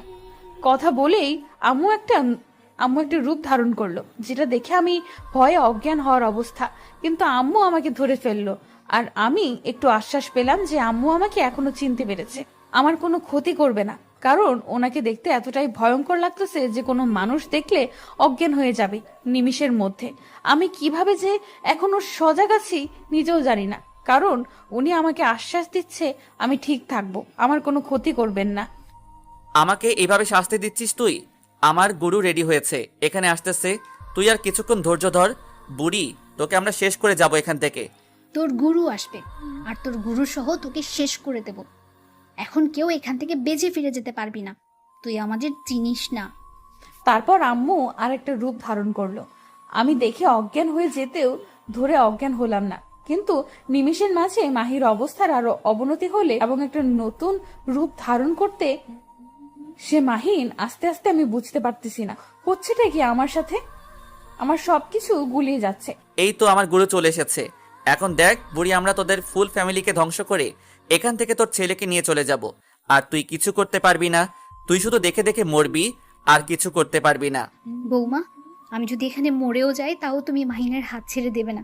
যতক্ষণ তুমি মাহিনের হাত ধরে থাকবে ততক্ষণ মাহিনের কোনো ক্ষতি হবে না। মাহিন আর 1 মিনিট হাতটা ধরে থাকবে, তারপর চলে আসবে, আর তাকে তুমি ছেড়ে দিবে ঠিক 1 মিনিট পরেই। আস্তে আস্তে ওনার অবনতি আরো বেড়ে চলতেছে। আমি কি করব বুঝতেছি না। হঠাৎ করে দেখতেছি ওনার একটু উন্নতি হচ্ছে। ওনাকে দেখতে যেমন কেমন অদ্ভুত অদ্ভুত লাগতেছে, আমাকে আমি চিনতে পারতেছি না। হঠাৎ করে অনেকটা ধাক্কা দিয়ে উঠলেন। আমি ভয় পেয়ে ওনাকে আরো শক্ত করে ধরলাম, কিন্তু আম্মু আমাকে ইঙ্গিত করলো মাহিনকে ছেড়ে দিতে। তখন আমি মাহিনকে ছেড়ে দিলাম। তারপর যা শুরু হয়ে গেল বাসার ভেতর, মনে হচ্ছে যে এখানে বিশ্বযুদ্ধ শুরু হয়েছে। পুরো বাসাটা কাঁপাকাঁপি শুরু করে দিল, কিন্তু কোনো কাজ হচ্ছে না। বুঝলাম না বিষয়টা। আমরা আবার ফিরে আসব। আজকে না হয় পারলাম না, কিন্তু আমরা আবার ফিরে আসব। আবার গুরুকে মেরে ফেলেছিস তুই। তোদের বংশকে আমি ধ্বংস না করেই আবার গুরুর প্রতিশোধ না নিয়ে আমি এই পৃথিবী ছেড়ে যাব না। তোদেরকে আমি মেরে ফেলবো, তারপর পৃথিবী ত্যাগ করব। তোর গুরু তো শেষ, এখন তোর পালা। তুই পালিয়ে এখান থেকে যাবি কোথায়? আমি সেখান থেকে তোকে ধরে এনে তারপর তোকে মৃত্যুদণ্ড দিয়ে তোর বংশ আমি নির্বংশ করে ছেড়ে দেব। কথাটা বলে মাহিন উড়ে উড়ে কোথায় যেন যেতে লাগলো। কারণ আমি তবে অদৃশ্যমান আপনাকে দেখতে পাচ্ছি না, কিন্তু মাহিনকে তো দেখতে পাচ্ছি। মাহিন উড়ে উড়ে যাচ্ছে। আম্মু তখনই তার আগের রূপে ফিরে আসলো, মানুষের রূপে। আম্মু এসব কি হচ্ছে? আর উনি কোথায় গেল? এখন আমার খুব ভয় হচ্ছে। উনি আসবে তো? এত টেনশন করবি না, একটু পর দেখ মাহিন চলে আসবে বীরের ভেসে। আমার খুব টেনশন হচ্ছে। উনি এখনো দেখা দিচ্ছে না, কিসের জন্য? অনেকক্ষণ তো হয়ে গেল। এই তো মাহিন আসতেছে, আমি আভাস পাচ্ছি আজকের পর থেকে আমরা চিন্তামুক্ত থাকতে পারবো। আম্মু কথাটা বলা শেষ না করতেই উনি এসে উপস্থিত হলো আর মনুষ্য রূপ ধারণ করলেন। আমি শুধু অবাক হচ্ছি, এদের আসল রহস্যটা কি এখনো জানতে পারলাম না। আমি তো কিছু জানতে পারতেছি না। তোমাদের আসল বিষয়গুলো আমাকে কি ক্লিয়ার করে বলা যাবে? আসলে সমস্যাটা কোথায়? আর হঠাৎ করে রূপ পরিবর্তন করতে পারো, এটা তো তুমি আগে কখনো আমাকে বলনি। আমার তো আগে কখনো এরকম হয়নি, আজকে প্রথম। আমিও এই বিষয়টা আগে জানতাম না। তোর জন্মের পর আমি একদিন রাতে স্বপ্নে কি জানি দেখেছিলাম, আমার স্মরণ নেই, কিন্তু পরের দিন আমার শরীর কেমন যেন ব্যথা ব্যথা অনুভব করতেছিল। আস্তে আস্তে আমি অবগত হয়ে যাই যে আমার ভেতর অন্যরকম শক্তি রয়েছে। তাহলে তুমি এই কথাগুলো আমাদের কাছ থেকে লুকিয়ে রেখেছিলে কিসের জন্য? আমাদের তো জানানো উচিত ছিল, তাই না? আমি যদি কথাগুলো তোমাদের জানাইতাম তাহলে তোমরা ভয়ে আমার সাথে থাকতে না। আচ্ছা হয়েছে, এসব নিয়ে তর্ক করতে হবে না। এখন এসব কথা বাদ দাও, অন্য কথা বলি। আসলে এখন তুমি কি করে আসলে ওই মানুষটার... অল্পের জন্য সে আমার হাত থেকে বেঁচে গিয়েছে। আমি ধরতে গিয়ে ধরতে পারিনি, আর কিছু দূর গেলে আমি ফিরে আসতে পারতাম না, তাই আর সেদিকে আমি যাইনি। একদম উচিত কাজ করেছে, সেদিকে না যাওয়াই ভালো। আমাদের ওইদিকে কোনোদিন ভুল করে যাওয়া উচিত না। এখানে কি কথা হচ্ছে? যতক্ষণ আমাকে ক্লিয়ার করে বলা না হচ্ছে ততক্ষণ তো আমার মনের মাঝে খুঁতখুঁতি থেকেই যাবে, তাই না? আমাকে তো ক্লিয়ার করে বলা যায় এখন। আমি তোমাকে পরে সবকিছু বুঝিয়ে বলবো। হ্যাঁ, এখন অনেক ক্লান্ত লাগতেছে, আমার ঘুমানো উচিত, আম্মুকেও ঘুমানো উচিত এখন। আচ্ছা তাহলে আম্মু, আপনি গিয়ে রেস্ট করেন, আমি ওনার সাথে যাচ্ছি। গিয়ে দেখি ওনার যদি কোনো প্রয়োজন হয় তাহলে আমি তার সব কাজ করে দিতেছি। আর আপনার কিছু লাগলে আমাকে জানাবে। আপাতত আমার কোনো কিছু লাগবে না, যদি লাগে তখন আমি তোমাকে ডেকে নেব। এখন তুমি যাও। তারপর আম্মুর সাথে কথা বলা শেষ করে আমি রুমে আসলাম। রুমে এসে দেখি মাহিন শুয়ে পড়েছে। তাই আমি ওনার পাশে বসে ওনার মাথায় হাত বুলিয়ে দিচ্ছি। হঠাৎ করে দেখলাম উনি আমার দিকে তাকিয়ে আছে। বুঝলাম না, উনি তো ঘুমিয়ে যাওয়ার কথা, তাহলে এখনো জেগে আছে কেন? আপনি তো ঘুমিয়ে গেছিলেন, এখন আবার জেগে গেলেন যে? খারাপ লাগতেছে কি আপনার? খারাপ তো লাগতেছে না, কিন্তু আমার মনে হচ্ছে কেউ যদি আমার পাশে শুয়ে থাকতো আর আমি যদি তাকে জড়িয়ে ধরে থাকতাম তাহলে অনেক আরাম পাইতাম। দুষ্টুমি করার অনেক সময় রয়েছে, এখন আরাম করো তো। এখন দুষ্টুমি করতে হবে না, শুয়ে থাকো।